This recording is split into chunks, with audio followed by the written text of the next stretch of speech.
الذي هدانا لهذا وما كنا لنهتدي لولا أن هدانا الله والصلاة والسلام على محمد رسول الله وعلى آله وصحبه أجمعين.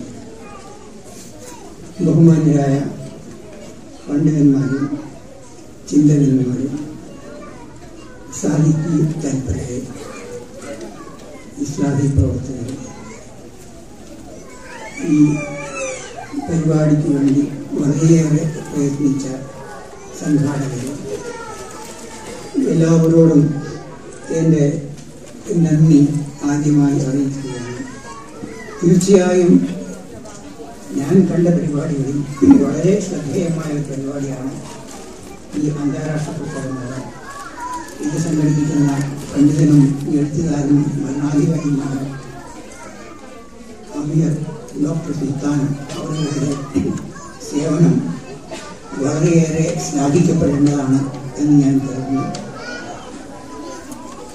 എന്നെ സംബന്ധിച്ചിടത്തോളം എൻ്റെ ബഹുമാന്യ സുഹൃത്തും സുഹൃത്തിൻ്റെ പുത്രനുമായ ഷാജഹാൻ പറഞ്ഞ കാര്യങ്ങൾ ഒട്ടൊക്കെ അതിശയോക്തിപരമാണ് എന്ന് ഞാൻ ആദ്യമായി തന്നെ പറയുകയാണ്. ഞാൻ ചില വിഷയങ്ങളെ സംബന്ധിച്ച് ചിന്തിക്കാൻ നിർബന്ധിതനായതുകൊണ്ട് വ്യത്യസ്തമായ ചിലതൊക്കെ എഴുതാൻ അവസരമുണ്ടായിട്ടുണ്ട്. വ്യത്യസ്തമായ രീതിയിൽ ചിലപ്പോഴൊക്കെ പ്രസംഗിക്കാൻ അവസരമുണ്ടായിട്ടുണ്ട് എന്നത് മാത്രമാണ് ഈ വിഷയവുമായി പറയാനുള്ള കാര്യം. ഞാൻ മുഖവരയും മറ്റു വിശദീകരണങ്ങളും കൂടാതെ എൻ്റെ വിഷയത്തിലേക്ക് പ്രവേശിക്കുകയാണ്. ആരോഗ്യം എന്ന് പറയുന്നത് നമുക്കെല്ലാം വേണ്ട കാര്യമാണ്. അതുകൊണ്ട് തന്നെ ആരോഗ്യം എന്ന വിഷയത്തെ സംബന്ധിച്ചുള്ള അടിസ്ഥാനപരമായ ചിന്ത നമുക്കെല്ലാം തന്നെ, പ്രായമായവർക്കും മധ്യവയസ്കർക്കും കുട്ടികൾക്കും എല്ലാം തന്നെ പ്രയോജനപ്പെടുന്ന ഒരു കാര്യമാണ് എന്നതിൽ തർക്കമുണ്ടാകാനിടയില്ല.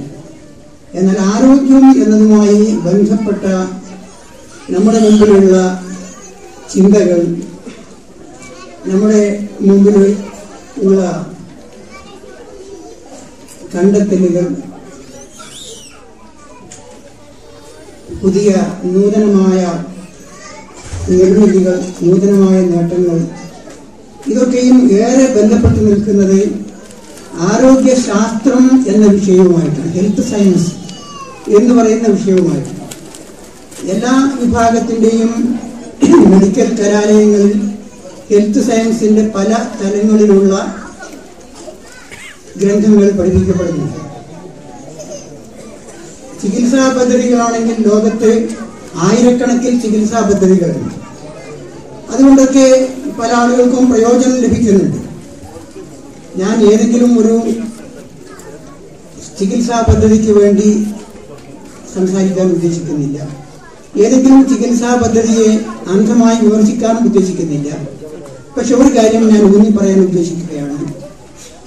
രോഗം വന്നിട്ട് ചികിത്സിക്കുക എന്നതിനേക്കാൾ എത്രയോ മഹത്തായ കാര്യം രോഗം വരാതെ സൂക്ഷിച്ചുകൊണ്ട് ആരോഗ്യകരമായ ഒരു ആരോഗ്യ വീക്ഷണത്തോടുകൂടി, ഒരു ഹെൽത്ത് വിഷനോടുകൂടി ജീവിക്കുക എന്നതാണ് ഏതു ചികിത്സാ പദ്ധതിയിലൂടെയും നമ്മുടെ ലക്ഷ്യം നേടുന്നതിനേക്കാൾ ഉത്തമമായിട്ടുള്ളത് എന്ന് ഞാൻ കരുതുന്നു. എൻ്റെ ജീവിതാനുഭവങ്ങളും കൂടി എന്നെ പഠിപ്പിച്ചത് അങ്ങനെയാണ്. നമ്മുടെ മുമ്പിൽ സൂപ്പർ സ്പെഷ്യാലിറ്റി ഹോസ്പിറ്റലുകളുണ്ട്.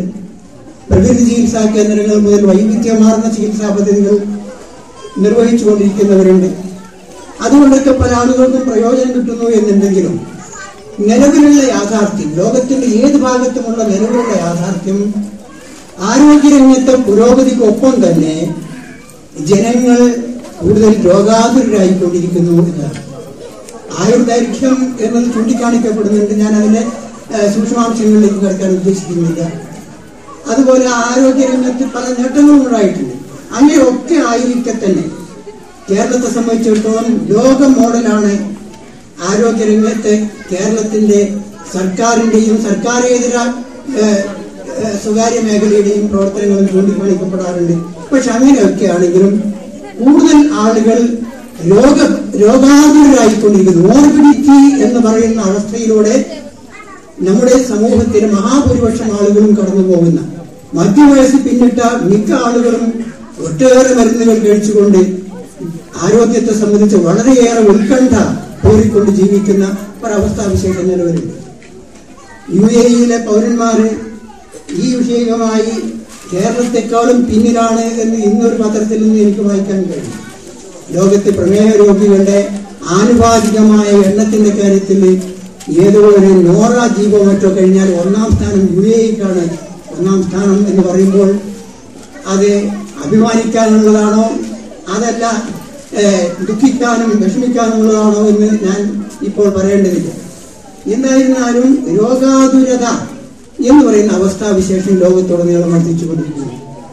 ഈ രംഗത്ത് നിർണായകമായ സംഭാവന അർപ്പിക്കാൻ കഴിയുന്നത് ഏതെങ്കിലും ആരോഗ്യശാസ്ത്രം എന്ന് പറയപ്പെടുന്ന ശാസ്ത്രത്തിനോ ഏതെങ്കിലും മെഡിക്കൽ സിസ്റ്റം എന്ന് പറയുന്നതിനോ അല്ല. ഒരു ഹെൽത്ത് വിഷൻ, ഒരു ആരോഗ്യ ദർശനം, ആരോഗ്യ വിഷയത്തെ സംബന്ധിച്ച് ആരോഗ്യകരമായ ഒരു ജീവിത വീക്ഷണം, അതിനാണ് ഈ രംഗത്ത് നിർണായകമായ പങ്കുവഹിക്കാൻ കഴിയുക എന്ന് ഞാൻ വിചാരിക്കുന്നു.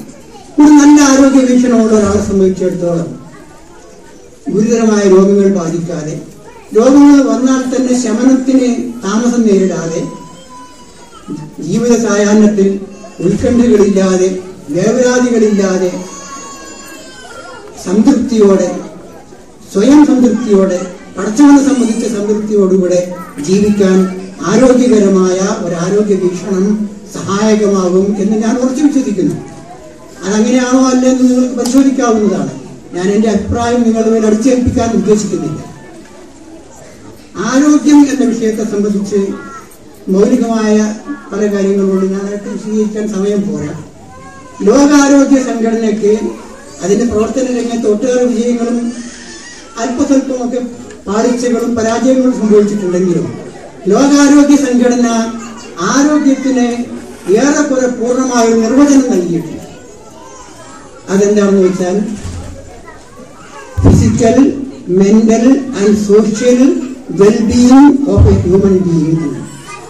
ഒരു മനുഷ്യജീവിയുടെ ശാരീരികവും മാനസികവും സാമൂഹികവുമായ സുസ്ഥിതിയുടെ പേരാണ് ആരോഗ്യം. നമ്മളെ സംബന്ധിച്ചിടത്തോളം കുറെ രോഗങ്ങൾ ഇല്ലാതിരിക്കുക എന്നതാണ് ചില ആളുകളുടെ വീക്ഷണത്തിൽ ആരോഗ്യം. ചില ആളുകളുടെ വീക്ഷണത്തിൽ എന്ത് ഭക്ഷണം കഴിച്ചാലും എത്ര കഠിനമായി ജോലി ചെയ്താലും ക്ഷീണിക്കാത്ത ഒരവസ്ഥയാണ് ചില ആളുകൾ ആരോഗ്യം എന്ന വാക്കുകൊണ്ട് ഉദ്ദേശിക്കുന്നത്. എന്നാൽ അതിനപ്പുറം കായികമായ സുസ്ഥിതി, മാനസികമായ സുസ്ഥിതി, സാമൂഹ്യമായ സുസ്ഥിതി, ഇതെല്ലാം കൂടി വരുമ്പോഴാണ് ഒരാൾ ആരോഗ്യവാനാകുന്നത്. അവിടെ ലോകാരോഗ്യ സംഘടന എണ്ണിപ്പറയാത്തൊരു കാര്യവും കൂടിയുണ്ട്. അത് ആത്മീയമായ സുസ്ഥിതിയാണ്, സ്പിരിച്വൽ വെൽബീയിങ്. അത് അംഗീകരിക്കുന്നവരില്ലാത്തവരുണ്ടാകാം. എന്തായിരുന്നാലും വെൽബീയിങ്ങിന്റെ 3 തലങ്ങൾക്കപ്പുറം 4ാമത് തലമായിട്ട് സ്പിരിച്വൽ വെൽബീയിങ്, ആത്മീയമായ സുസ്ഥിതി എന്ന കാര്യവും കൂടി പരിഗണിക്കപ്പെടേണ്ടതുണ്ട് എന്നാണ് എന്റെ വിനീതമായ അഭിപ്രായം. ഞാൻ അതിന്റെ വിശദാംശങ്ങളിലേക്ക് ഏറെ കടക്കാൻ ഉദ്ദേശിക്കുന്നു. ശാരീരികമായ സുസ്ഥിതി എന്ന് പറയുന്നത് യഥാർത്ഥത്തിൽ മാനസികമായ സുസ്ഥിതിയുമായി ബന്ധപ്പെട്ടതാണ്. ലോകത്ത് നിലവിലുള്ള രോഗങ്ങളുടെ കൂട്ടത്തിൽ ഒട്ടേറെ രോഗങ്ങൾ സൈക്കോസൊമാറ്റിക് എന്ന് വിശേഷിപ്പിക്കപ്പെടുന്ന മനോശാരീരിക രോഗങ്ങൾ എന്ന വിഭാഗത്തിൽപ്പെടുന്നതാണ്. പല ആളുകൾക്കും അൾസർ ഉണ്ടാകുന്നത് ടെൻഷനുമായി ബന്ധപ്പെട്ടിട്ടാണ്. പല ആളുകൾക്കും മാറാത്ത തലവേദന ഉണ്ടാകുന്നത് ടെൻഷനുമായി ബന്ധപ്പെട്ടിട്ടാണ്. പല ആളുകളുടെയും പ്രമേഹവും അമിത രക്തസമ്മർദ്ദവും ഒക്കെ മൂർച്ഛിക്കുന്നത് ടെൻഷനുമായി ബന്ധപ്പെട്ടിട്ടാണ്. പല ആളുകളുടെയും ക്യാൻസർ ശമനാതീതമായി മാറുന്നത് ടെൻഷനുമായി ബന്ധപ്പെട്ടിട്ടാണ്. ടെൻഷൻ മാറിയാൽ ഈ ആളുകളെ സംബന്ധിച്ചിടത്തോളം ഒന്നുകിൽ രോഗം വിട്ടുമാറും, അല്ലെങ്കിൽ രോഗത്തിന്റെ ശമന സാധ്യത വർദ്ധിക്കും എന്ന കാര്യത്തിൽ അത് സംശയമില്ല. ടെൻഷൻ എന്ന് പറയുന്നതിന് അപ്പുറത്ത് ഭയം എന്നൊരു കാര്യവും കൂടിയാണ്. ഇത് പറയുമ്പോൾ ഖുർആനിന്റെ ആരോഗ്യ ദർശനം, ആരോഗ്യത്തിന്റെ ദൈവശാസ്ത്രം എന്ന് ഞാൻ പറയുമ്പോൾ ഖുർആനിന്റെ ആരോഗ്യ ദർശനം ഞാൻ പ്രധാനമായും എന്റെ മനസ്സിൽ കാണുകയാണ്. ഖുർആനിൽ രോഗത്തെ സംബന്ധിച്ച് പറഞ്ഞ മറവ് എന്ന അറബി പദമാണ് രോഗത്തിനുള്ള വാക്ക്. ആ പദം ഖുർആനിൽ പ്രയോഗിച്ച എല്ലാ സന്ദർഭങ്ങളിലും ഫീ ഖുലൂബിഹിം മറവുൻ, അവരുടെ ഹൃദയങ്ങളിൽ രോഗമുണ്ട്, അല്ലെങ്കിൽ അവരുടെ ഹൃദയങ്ങളിലാണ് രോഗമുള്ളത്. ഫീ ഖുലൂബിഹിം എന്ന വാക്കിൽ ഇങ്ങനെ രണ്ട് രൂപത്തിൽ അർത്ഥമാകാവുന്നതാണ്. അപ്പോ യഥാർത്ഥത്തിൽ രോഗത്തിന്റെ ഇരിപ്പിടം അത് ഹൃദയമാണ്. ഹൃദയം എന്ന് പറയുമ്പോൾ രക്തം പമ്പ് ചെയ്യുന്ന ഒരു അവയവം എന്ന അർത്ഥത്തിനപ്പുറത്ത് നമ്മുടെ മനോനിലകളെയും നമ്മുടെ വൈകാരിക നിലകളെയും ഒക്കെ സ്വാധീനിക്കുന്ന ഒരു ഘടകമാണ് ഹൃദയം എന്ന വാക്ക് പറയുമ്പോൾ പ്രധാനമായും ഉദ്ദേശിക്കുന്നത്.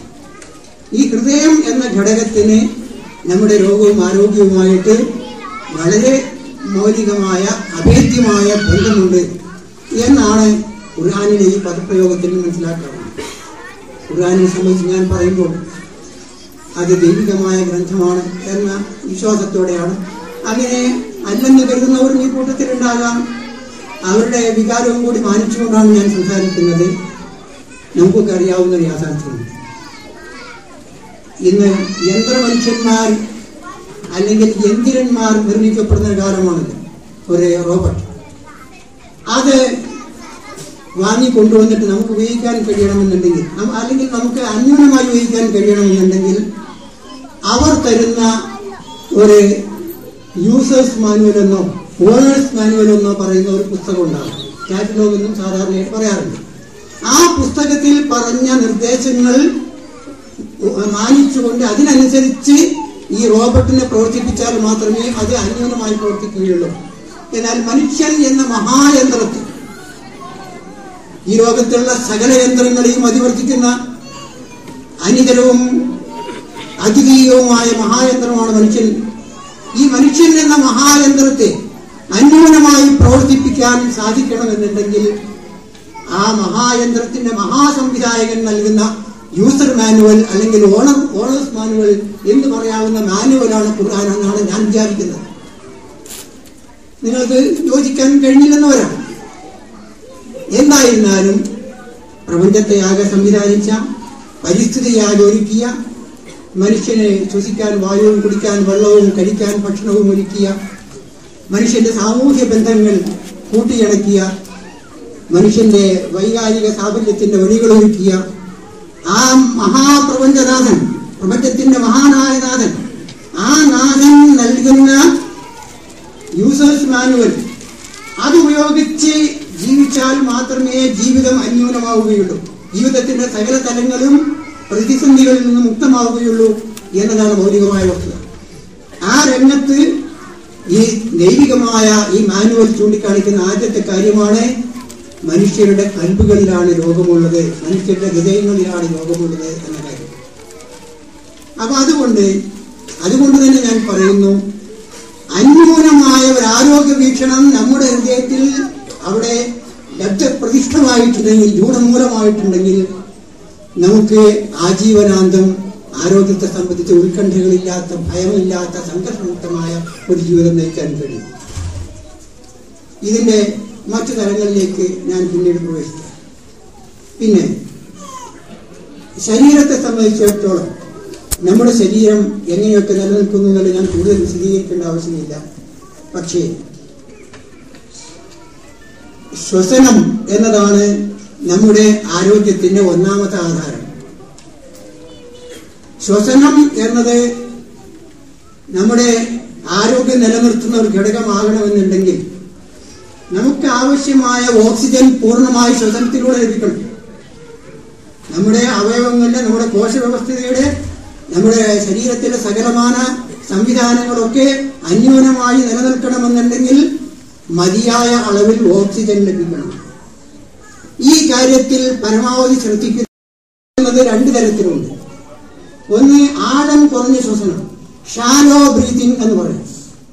മറ്റൊന്ന് അഗാധമായ ശ്വസനം എന്ന് പറഞ്ഞാൽ നമ്മുടെ ശ്വാസകോശത്തിന്റെ ഓക്സിജൻ നമ്മുടെ ഏതാണ്ട് എല്ലാ രോഗങ്ങളും ശമിക്കുവാനോ അല്ലെങ്കിൽ രോഗങ്ങളുടെ ഗൗരവം കുറയാനോ സഹായകമാകുന്ന ഒരു കാര്യമാണ് നമ്മുടെ ശ്വസനം ഷാലോ എന്ന അവസ്ഥയിൽ നിന്ന് എന്ന് പറഞ്ഞാൽ ആഴമില്ലാത്ത ശ്വസനത്തിൽ നിന്ന്, ലങ്സ് നിറയാത്ത ശ്വസനത്തിൽ നിന്ന് ലങ്സിന്റെ ഗണ്യമായ ഭാഗം ഓക്സിജൻ നിറയുന്ന ശ്വസന രീതിയിലേക്ക് നാം മാറുകയാണ്.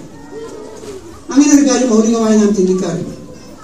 രണ്ടാമതൊന്ന്, ശുദ്ധമായ വായു യഥേഷ്ടം ലഭിക്കുന്ന സ്ഥലത്തായിരിക്കണം നാം ഇരിക്കുകയും കിടക്കുകയും ജോലി ചെയ്യുകയും എല്ലാം ചെയ്യുന്നത് എന്ന കാര്യം ശ്വസനവുമായി ബന്ധപ്പെട്ട മൗലികമായ ഒരു കാര്യമാണ്. നമ്മളത് ശ്രദ്ധിക്കാറില്ല, മിക്ക ആളുകളും അങ്ങനെ ശ്രദ്ധിക്കാറില്ല.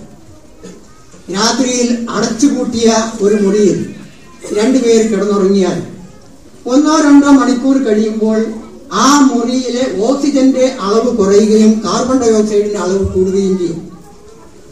കാരണം ഉച്ഛ്വസിക്കുന്ന വായു അവിടെ തന്നെ കെട്ടിക്കിടക്കണം, പുറത്തെങ്ങും പോകാതെ. അങ്ങനെ ആ ഉച്ഛ്വാസവായു തന്നെ വീണ്ടും വീണ്ടും വീണ്ടും ശ്വസിച്ചുകൊണ്ടിരിക്കുമ്പോൾ ഉറങ്ങുന്ന 5-8 മണിക്കൂർ സമയത്തേക്ക് ആവശ്യമായ ഓക്സിജൻ ലഭിക്കാതെ പോകുന്നു. അങ്ങനെ ശ്വസനം എന്നതുകൊണ്ട് ശരീരത്തിന് ലഭിക്കേണ്ട പ്രയോജനം നഷ്ടപ്പെടുന്നു. ഇത് വളരെ വിഷം കൂടാതെ പരിഹരിക്കാവുന്ന കാര്യമാണ്. നാം കിടന്നുറങ്ങുന്ന സ്ഥലത്തും നാം ഇരുന്ന് ജോലി ചെയ്യുന്ന സ്ഥലത്തുമൊക്കെ ക്രോസ് വെന്റിലേഷൻ ഉറപ്പുവരുത്തുക എന്ന് പറഞ്ഞാൽ വായു വരാനും പോകാനുമുള്ള, പുതിയ വായു വരാനും ഇവിടത്തെ കെട്ടിക്കിടക്കുന്ന വായു പുറത്തു പോകാനുമുള്ള ഒരു സാധ്യത നാം ഉറപ്പുവരുത്തിയാൽ അത് ജനലും വാതിലുമൊക്കെ വ്യത്യസ്ത ഭാഗങ്ങളിൽ തുറന്നു വെച്ചുകൊണ്ടാകാം, അല്ലെങ്കിൽ എക്സോസ്റ്റ് ഫാൻ ഉപയോഗിച്ചുകൊണ്ടാകാം. ഏത് രീതിയിലായിരുന്നാലും നാം ഇരിക്കുന്ന കിടക്കുന്ന സ്ഥലത്ത് ശുദ്ധവായു ലഭ്യമാകണം എന്ന് നിഷ്കർഷിക്കുക എന്നത് ശ്വസനം എന്ന വിഷയത്തെ സംബന്ധിച്ചിടത്തോളം വളരെ പ്രധാനമായ കാര്യമാണ്. നമ്മിൽ മിക്ക ആളുകളും അത് ശ്രദ്ധിക്കാറില്ല എന്നതാണ് യാഥാർത്ഥ്യം. മറ്റൊന്ന്, ലോകത്ത് ഇന്ന് നടക്കുന്ന ഏറ്റവും ഗൗരവമുള്ള വിഷയം അന്തരീക്ഷ മലിനീകരണം എന്ന് പറയുന്ന കാര്യമാണ്. നാഗരിക മുന്നേറ്റത്തിന്റെ സകല തലങ്ങളിലും അതിന്റെ പാർശ്വഫലമായിട്ട് അന്തരീക്ഷ മലിനീകരണം നടന്നുകൊണ്ടിരിക്കുന്നു. ഞാനത് വിശദീകരിക്കാൻ ഉദ്ദേശിക്കുന്നില്ല. അന്തരീക്ഷ മലിനീകരണം എന്ന് പറയുന്ന കാലഘട്ടത്തിലെ ഏറ്റവും വലിയ ഗുരുതരമായ പ്രശ്നമാണ്. അത് പരിഹരിക്കുന്നതിന് വേണ്ടി നാം ഓരോരുത്തരും വ്യക്തിപരമായിട്ടും സാമൂഹ്യമായും രാഷ്ട്രീയമായും ഒക്കെ എങ്ങനെയൊക്കെ അതിന് പരിഹാരം ഉണ്ടാക്കാൻ കഴിയുമോ അത് നാം ചെയ്തേ തീരും. അത് നമ്മുടെയും വരും തലമുറകളുടെയും ഒക്കെ ജീവിതത്തിന്റെ സുപ്രധാനമായ കാര്യമാണ്, അനിവാര്യ താല്പര്യമാണ്. അപ്പോ അന്തരീക്ഷം മലിനമാകാതെ സൂക്ഷിക്കുക എന്നതാണ് ആ രംഗത്തുള്ള മറ്റൊരു വിഷയം. ഞാൻ കൂടുതൽ വിശദീകരിക്കുന്നു. അപ്പോൾ ശ്വസനം എന്ന കാര്യം അത് ആരോഗ്യകരമാകുന്നതിന് നമ്മുടെ കഴിവിൽപ്പെട്ട എന്തൊക്കെ ചെയ്യാമോ അതൊക്കെ ചെയ്യുക എന്നതാണ് ആരോഗ്യകരമായ ഒരു ആരോഗ്യ വീക്ഷണത്തിന്റെ താല്പര്യമായിട്ടുണ്ടാകേണ്ട കാര്യം. പിന്നെ അത് കഴിഞ്ഞാൽ ഭക്ഷണം കഴിക്കുക എന്നുള്ളതാണ്. പോഷകാംശമുള്ള ഭക്ഷണം കഴിക്കുക. എന്റെ ചെറുപ്പകാലത്തൊക്കെ സ്കൂളുകളിൽ കാര്യമായി പഠിപ്പിച്ചിരുന്നത് നമ്മുടെ ആരോഗ്യരംഗത്തുള്ള എല്ലാ പ്രതിസന്ധികൾക്കും കാരണം ശരിയായ പോഷകാംശമുള്ള വിറ്റാമിനുകളൊക്കെ അടങ്ങിയിട്ടുള്ള ഭക്ഷണം നമ്മുടെ തലമുറകൾക്ക് ലഭിക്കുന്നില്ല എന്നാണ് ചൂണ്ടിക്കാണിക്കപ്പെട്ടത്. ഇന്ന് ഭക്ഷണം കിട്ടാത്ത അവസ്ഥയല്ല ഉള്ളത്. പിന്നെ ആർക്കും നല്ല ഭക്ഷണം വേണ്ട. ജങ്ക് ഫുഡിന്റെ പിന്നാലെയാണ് ആധുനിക ലോകം പോകുന്നത്. ജങ്ക് ഫുഡ് എന്താണെന്ന് ഞാൻ വിശദീകരിക്കാൻ ഉദ്ദേശിക്കുന്നില്ല, ആവശ്യമുണ്ടെന്ന് എനിക്ക് തോന്നുന്നില്ല. ഒറ്റ വാക്കിൽ ചവറ് ഭക്ഷണം എന്ന് പറയാം. അടിസ്ഥാനപരമായ ഗുണങ്ങളില്ലാത്തതും എന്തെല്ലാം ദൂഷ്യങ്ങൾ ഭക്ഷണത്തിലൂടെ ഉണ്ടാക്കാമോ അതൊക്കെ അടങ്ങിയിട്ടുള്ളതുമായ ഭക്ഷണത്തിനാണ് ജങ്ക് ഫുഡ് അല്ലെങ്കിൽ ചവർ ഭക്ഷണം എന്ന് പറയുന്നത്. ആ ജങ്ക് ഫുഡിന് പിന്നാലെ പോകുന്ന പരക്കം പായുന്ന ഒരു അവസ്ഥാവിശേഷമാണ് ലോകത്തുടനീളമുള്ള സമൂഹത്തിൽ നിലവിലുണ്ട്. അപ്പൊ അതുകൊണ്ട് ഭക്ഷണം എന്ന് പറയുന്ന ആ മേഖലയിലുള്ള ന്യൂനതകൾ പരിഹരിക്കുകയും ആരോഗ്യകരമായ ഒരു ഭക്ഷണശീലം നാം നമ്മുടെ വ്യക്തിജീവിതത്തിലും കുടുംബജീവിതത്തിലും സമൂഹ തലത്തിലുമൊക്കെ ആവിഷ്കരിച്ചെടുക്കുകയും ചെയ്യുക എന്നതാണ് സുപ്രധാനമായ കാര്യം. പിന്നെ ജലപാനം, വെള്ളം കുടിക്കുക എന്നതാണ് നമ്മുടെ ആരോഗ്യം നിലനിർത്താൻ ഏറ്റവും പ്രധാനമായ ഒരു ആവശ്യം. ഏത് തരത്തിലുള്ള രോഗമാണെങ്കിലും പല പല രോഗങ്ങളുണ്ട്. പക്ഷെ ആ രോഗങ്ങൾക്കൊക്കെ അടിസ്ഥാനപരമായിട്ട് ഒരൊറ്റ കാരണം മാത്രമേ ഉള്ളൂ. ആയിരക്കണക്കിന് രോഗങ്ങളുണ്ടെങ്കിലും എല്ലാ രോഗങ്ങൾക്കും അടിസ്ഥാനപരമായിട്ട് ഒരൊറ്റ കാരണം മാത്രമേ ഉള്ളൂ, രണ്ടാമത്തെ കാരണമില്ല. ആ ഒരു കാരണം എന്താണെന്നറിയാം, ഡീടോക്സിക്കേഷൻ ഓഫ് ദ ബോഡി സെൽസ്. നമ്മുടെ ശരീരത്തിലെ കോശങ്ങൾക്ക് സംഭവിക്കുന്ന അപചയം അല്ലെങ്കിൽ കോശങ്ങൾ വിഷമയമായി തീരുക എന്നതാണ് എല്ലാ രോഗങ്ങൾക്കുമുള്ള കാരണം. കോടാനുകൂടി കോശങ്ങൾ കൊണ്ട് നിർമ്മിക്കപ്പെട്ടതാണ് നമ്മുടെ ശരീരം. ആ കോശങ്ങൾക്കൊക്കെ തന്നെയും വ്യക്തമായ ഘടനാപരമായ ഭദ്രതയുണ്ട്. പടച്ചതമ്പുരാൻ വളരെ ഘടനാ ഭദ്രതയോടുകൂടിയാണ് ഓരോ കോശത്തെയും സംവിധാനിച്ചിട്ടുള്ളത്. പക്ഷെ ആ കോശങ്ങളുടെ മൗലികത നഷ്ടപ്പെടുത്തുകയും ആ കോശങ്ങളെ ഡീജനറേറ്റ് ചെയ്യുകയും അപചയ വിധേയമാക്കുകയും ചെയ്യുന്ന തരത്തിലുള്ള പ്രവർത്തനമാണ് പലപ്പോഴും നമ്മുടെ ജീവിതത്തിൽ വന്നുകൊണ്ടിരിക്കുന്നത്. ഈ അപചയം ദൈനംദിന ജീവിതത്തിൽ നിന്ന് തീർന്നു പോകണമെന്നുണ്ടെങ്കിൽ ധാരാളം ശുദ്ധജലം ഓരോ ദിവസവും നാം കുടിച്ചേ തീരും. 10-15 ഗ്ലാസ് ശുദ്ധജലം ദിവസേന കുടിച്ചാൽ മാത്രമേ നമ്മുടെ കോശങ്ങൾ നിരന്തരമായി ശുദ്ധീകരിക്കപ്പെടുകയും കോശങ്ങൾക്ക് പുനരുജ്ജീവനം ലഭിക്കുകയും ചെയ്യുകയുള്ളൂ. ഡീജനറേഷൻ അല്ല പരിഹാരം, റീജനറേഷൻ മാത്രമാണ്. കോശതലത്തിലുള്ള സെല്ലുലാർ ലെവലിലുള്ള ഡീജനറേഷൻ എന്ന പ്രശ്നത്തിനുള്ള ഒരേ ഒരു പരിഹാരം regeneration and detoxication of the body cells എന്ന് പറഞ്ഞാൽ ശരീരകോശങ്ങളുടെ പുനരുജ്ജീവനവും ശരീരകോശങ്ങളെ വിഷമാലിന്യ മുക്തമാക്കലും. ഇത് മുഖേന മാത്രമേ നമ്മുടെ ആരോഗ്യത്തിന് അടിസ്ഥാന കാരണമായ ഡീജനറേഷൻ അപചയം ഒഴിവാക്കാൻ കഴിയുകയുള്ളൂ. ഈ രംഗത്ത് ഈ റീജനറേഷന്റെ കാര്യത്തിലും ഡീടോക്സിക്കേഷന്റെ കാര്യത്തിലും പുനരുജ്ജീവനത്തിന്റെ കാര്യത്തിലും വിഷമുക്തമാക്കുന്ന ശുദ്ധീകരണത്തിന്റെ കാര്യത്തിലും ഈ രണ്ട് വിഷയത്തിലും ഏറ്റവും നിർണായകമായ പങ്കുവഹിക്കുന്ന കാര്യം ശുദ്ധജലമാണ്. ഒരു മാലിന്യവും കലരാത്ത ശുദ്ധജലം, അത് ധാരാളമായി കുടിക്കുക എന്നുള്ളതാണ്. പക്ഷേ നമ്മുടെ സമൂഹത്തിൽ മഹാഭൂരിപക്ഷം ആളുകളും ഏതെങ്കിലും വിഷം കലക്കിയ വെള്ളം മാത്രമേ കുടിക്കൂ എന്ന നിർബന്ധ ബുദ്ധിയുള്ളവരാണ്. ഒന്നുകിൽ ഉപ്പ് കലക്കിയ വെള്ളം, അല്ലെങ്കിൽ പഞ്ചസാര കലക്കിയ വെള്ളം, അല്ലെങ്കിൽ പലതരം കൃത്രിമ വർണ്ണങ്ങൾ കലക്കിയ വെള്ളം, അല്ലെങ്കിൽ കൃത്രിമ രുചി ദായിനികൾ കലക്കിയ വെള്ളം. ഇങ്ങനെ മൗലികത നഷ്ടപ്പെട്ട വെള്ളം മാത്രമേ കുടിക്കൂ എന്ന ശാഠ്യം പോലും ലോകത്തുടനീളം വളർന്നുകൊണ്ടിരിക്കുക. നമ്മുടെ വീട്ടിൽ ഒരു അതിഥി വന്നാൽ അയാൾക്ക് ഒരു ഗ്ലാസ് ശുദ്ധജലം കൊടുത്താൽ അയാൾ അപമാനിക്കലാണെന്നും പലതരം വിഷം കലക്കിയ വെള്ളം കൊടുത്താൽ അയാൾ ബഹുമാനിക്കലാണ് എന്നുമുള്ളതാണ് നമ്മുടെ ആതിഥേയത്വത്തിന്റെ മൗലിക അവസ്ഥ വന്നിട്ടുള്ളത്. അങ്ങനെയാണ് നവവരൻ ആദ്യമായി വീട്ടിൽ വരുമ്പോൾ കളറ് ചേർത്ത് മാംസം പൊരിച്ചു കൊടുത്താലേ അത് വരന് ആദരിക്കലാവുകയുള്ളൂ എന്നാണ് പല അമ്മായിമ്മമാരും നമ്മുടെ മുസ്ലിം സമൂഹത്തിലേക്കുള്ള പല അമ്മായിമ്മമാരും വിചാരിക്കുന്നത്. മഞ്ഞൾ പോരാ, കൃത്രിമമായ കളർ ചേർത്തിട്ട് തന്നെ മത്സ്യവും മാംസവും പൊരിച്ചു കൊടുക്കണം. അത് കഴിച്ചാൽ ചെറുപ്പക്കാരനായ മരുമകന് അപ്പോൾ തൽക്കാലം പ്രതിസന്ധി ഒന്നും ഉണ്ടായില്ല എന്ന് വരെങ്കിലും കുറെ നീണ്ടകാലം ഈ തരത്തിലുള്ള പൊരിച്ച ഭക്ഷണവുമായിട്ട് മുന്നോട്ട് പോയാൽ അയാൾ പ്രമേഹത്തിന്റെയും അമിത രക്തസമ്മർദ്ദത്തിന്റെയും അതുപോലെ കൊളസ്ട്രോളിന്റെയും അങ്ങനെയൊക്കെയുള്ള ഒരുപാട് സങ്കീർണതകളിലേക്ക് നീങ്ങും എന്നല്ലാതെ വേറൊരു ഗുണമില്ല. അപ്പൊ അതുകൊണ്ട് നമ്മുടെ സൽക്കാരം, നമ്മുടെ ആതിഥ്യം, അതൊക്കെ തന്നെയും ഡീജനറേഷനിൽ നിന്ന് മോചിതമാകേണ്ടതുണ്ട്. നമ്മുടെ ഭക്ഷണശീലത്തിന്റെ പുറമെ നമ്മുടെ സൽക്കാരശീലവും അപചയത്തിന് വിധേയമായിട്ടുണ്ട്. ആ അപചയത്തിൽ നിന്ന് നമ്മുടെ സൽക്കാരം പോലും മുക്തമാകേണ്ടതുണ്ട്. നമ്മുടെ പാചകവും അങ്ങനെ തന്നെയാണ്. നമ്മുടെ നാട്ടിലെ പാചകക്കാര് അവര് അജിനാമോട്ടോ എന്ന സാധനം, കൃത്രിമമായ രുചി നൽകുന്ന നമ്മുടെ വായിലെ രുചിമുകുളങ്ങളെ, ടേസ്റ്റ് പട്ടികളെ ഡീജനറേറ്റ് ചെയ്യുന്ന അജിനാമോട്ടോ എന്ന സാധനം, അത് ചേർത്തിട്ടല്ലാതെ ഭക്ഷണം ഉണ്ടാക്കുകയില്ല എന്ന് ശാഠ്യം പിടിക്കുന്ന പാചകക്കാരാണ് നമ്മുടെ നാട്ടിലുള്ളത്.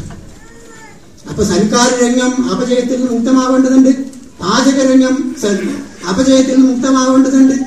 അങ്ങനെ നമ്മുടെ സിവിലൈസേഷന്റെ ഒരുപാട് മുഖങ്ങൾ, നമ്മുടെ ജീവിത രീതിയുടെ ഒരുപാട് മുഖങ്ങൾ ഡീജനറേഷനിൽ നിന്ന് മുക്തമാവേണ്ടതുണ്ട്. അതാണ് ഭക്ഷണത്തെ സംബന്ധിച്ചിടത്തോളം. പിന്നെ ഈ വെള്ളത്തിന് പുറമെ നമ്മുടെ ഭക്ഷണത്തിൽ തന്നെ ചില ഭക്ഷണങ്ങൾക്ക് നമ്മുടെ ഉൾഭാഗം ശുദ്ധീകരിക്കാൻ കഴിവുണ്ട്. ഈ കൃത്രിമ വർണ്ണവും കൃത്രിമ രുചിയും ഒക്കെ ചെന്നിട്ട് വളരെ അശുദ്ധമായി തീർന്ന നമ്മുടെ ആന്തരാവയവങ്ങൾ, നമ്മുടെ ആമാശയത്തെയും നമ്മുടെ കരളിനെയും നമ്മുടെ കിഡ്നിയെയും ഒക്കെ ശുദ്ധീകരിക്കാൻ സഹായകമാകുന്ന ഭക്ഷണങ്ങളുണ്ട്. ഡീടോക്സിക്കേറ്റിംഗ് റെജിമൻ എന്നാണ് ആ തരത്തിലുള്ള ഭക്ഷണങ്ങൾക്ക് പേര് പറയുന്നത്. അതിൽ ഏറ്റവും പ്രധാനപ്പെട്ടത് വേവിക്കാത്ത പച്ചക്കറികൾ, നമ്മുടെ ഗ്രീൻ സലാഡ് ഐറ്റംസ്. മറ്റൊന്ന് പഴങ്ങളാണ്. കീടനാശിനി ഉപയോഗിക്കാത്ത, രാസവളം ഉപയോഗിക്കാതെ ഈ ഭൂമിയിൽ നിന്ന് ഋസഖ്നാക്കും എന്ന് ഖുർആനിൽ പറഞ്ഞ നിങ്ങൾക്ക് നാം നൽകിയ ശുദ്ധമായ ഭക്ഷണം, ആ ശുദ്ധമായ ഭക്ഷണം നിങ്ങൾ കഴിക്കണം എന്ന്. അതും പോലും വലാ തുസ്രിഫു, നിങ്ങൾ അമിതമായി കഴിക്കാൻ പാടില്ല. അപ്പം മിതമായ അളവില് നമ്മുടെ ആന്തരാവയവങ്ങളെ ശുദ്ധീകരിക്കാൻ കഴിവുള്ള ഭക്ഷണം, ആ ശുദ്ധീകരിക്കാൻ കഴിവ് നമ്മുടെ പുരുഷ ഭക്ഷണങ്ങൾക്കൊന്നുമില്ല.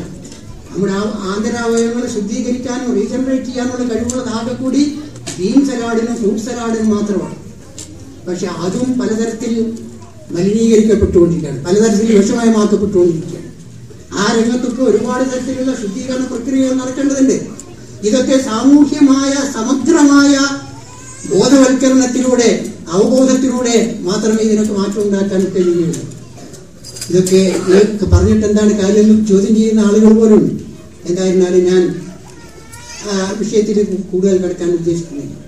അപ്പോൾ നമ്മുടെ ഭക്ഷണത്തിൻ്റെ കാര്യം, നമ്മുടെ കുടിനീരിൻ്റെ കാര്യം, അതുപോലെ നാം ശ്വസിക്കുന്ന വായുവിൻ്റെ കാര്യം, ഇതൊക്കെ എല്ലാവർക്കും അറിയാവുന്ന വിഷയങ്ങളാണെങ്കിൽ പോലും ആ വിഷയങ്ങളിലൊക്കെയുള്ള നമ്മുടെ സമീപനങ്ങളെ ആരോഗ്യകരമായ ഒരു ആരോഗ്യ വീക്ഷണത്തിന്റെ ഭാഗമായി മാറ്റിയിട്ട് നമ്മുടെ ജീവിതത്തെ അപചയമുക്തമാക്കുന്നതിന് വേണ്ടി മൗലികമായ പ്രതിബദ്ധത നാം ആരും പുലർത്താറില്ല എന്നതാണ് യാഥാർത്ഥ്യം. പിന്നെ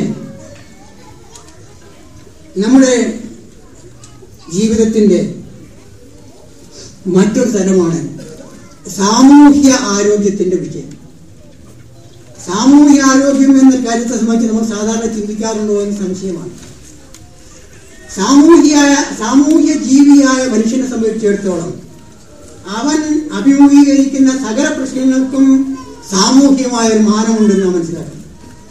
ഒരു സോഷ്യൽ ഡൈമെൻഷൻ സാമൂഹ്യ ജീവിയായ മനുഷ്യന്റെ എല്ലാ പ്രശ്നങ്ങൾക്കും ഉണ്ട്. അവൻ ആരോഗ്യ പ്രശ്നങ്ങൾക്കുമുണ്ട് ഒരു സോഷ്യൽ ഡൈമെൻഷൻ.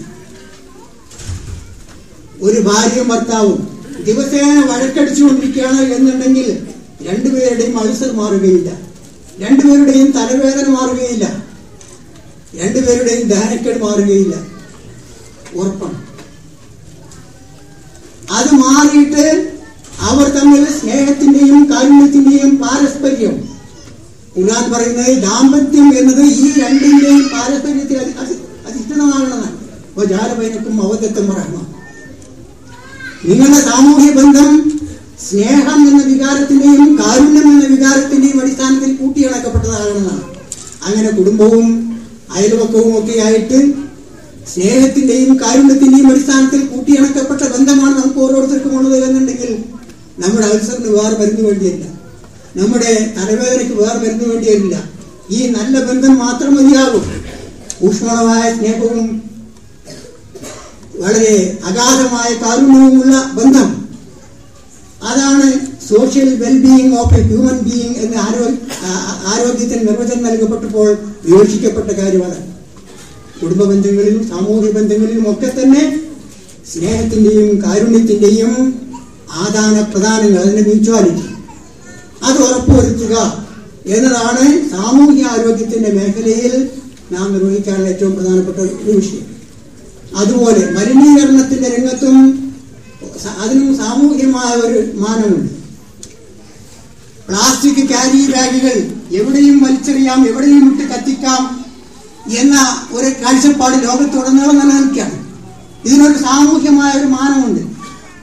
സമൂഹമാകെ തന്നെ നമ്മുടെ മണ്ണിനെ മലിനമാക്കരുത്, നമ്മുടെ വെള്ളം മലിനമാക്കരുത്, നമ്മുടെ വായു മലിനമാക്കരുത്, നമ്മുടെ ത്രോയവേ ജീവിത രീതി, ഉപയോഗിച്ച് വലിച്ചെറിയുന്ന ജീവിത രീതി, ആ ജീവിത രീതി പല തരത്തിലുള്ള ദുരന്തങ്ങളായി നമുക്ക് തന്നെ തിരിച്ചു വരും, നമ്മുടെ നേർക്ക് തന്നെ തിരിച്ചു വരും എന്ന ബോധം, അതാണ് സാമൂഹ്യ ബോധം എന്ന്. ആ തരത്തിലുള്ള ഒരു സാമൂഹ്യമായ ആരോഗ്യ ബോധം, ആ വിഷയമായ ഒരു പ്രബുദ്ധത, അതും യഥാർത്ഥത്തിൽ സോഷ്യൽ വെൽബീയിങ് എന്ന് പറയുന്നതിൻ്റെ ഒരു ഡൈമെൻഷനായിട്ട് വരുന്ന കാര്യമാണ്. അപ്പൊ ഇങ്ങനെ ഒരുപാട് ഡൈമെൻഷനുകളുള്ള ഒരു കാര്യമാണ്.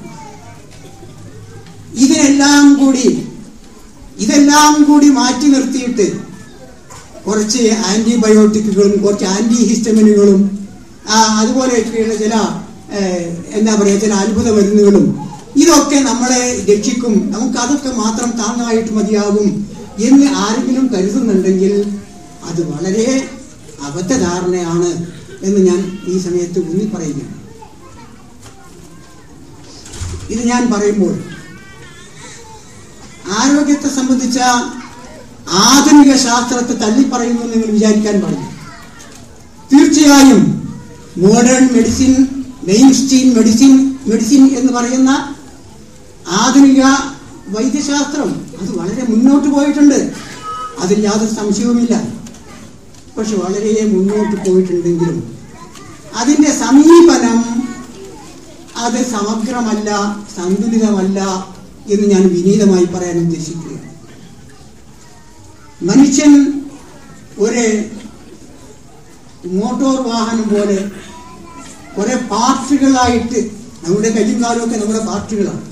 പക്ഷേ ഒരു മോട്ടോർ വാഹനത്തിന്റെ പാർട്ടുകൾ പോലെ സ്പെയർ പാർട്ടുകൾ മാറ്റിവെച്ച് മുന്നോട്ട് പോകാവുന്ന ഒന്നാണ് മനുഷ്യ ശരീരം എന്ന ധാരണ നമ്മുടെ സമൂഹത്തിൽ വ്യാപകമായിട്ടുണ്ട്. ഇതിന് മാറ്റം വരേണ്ടതുണ്ട്. അങ്ങനെ മാറ്റി വെച്ചിട്ട് നമുക്ക് കൂടുതൽ മുന്നോട്ട് പോകാൻ കഴിയില്ല.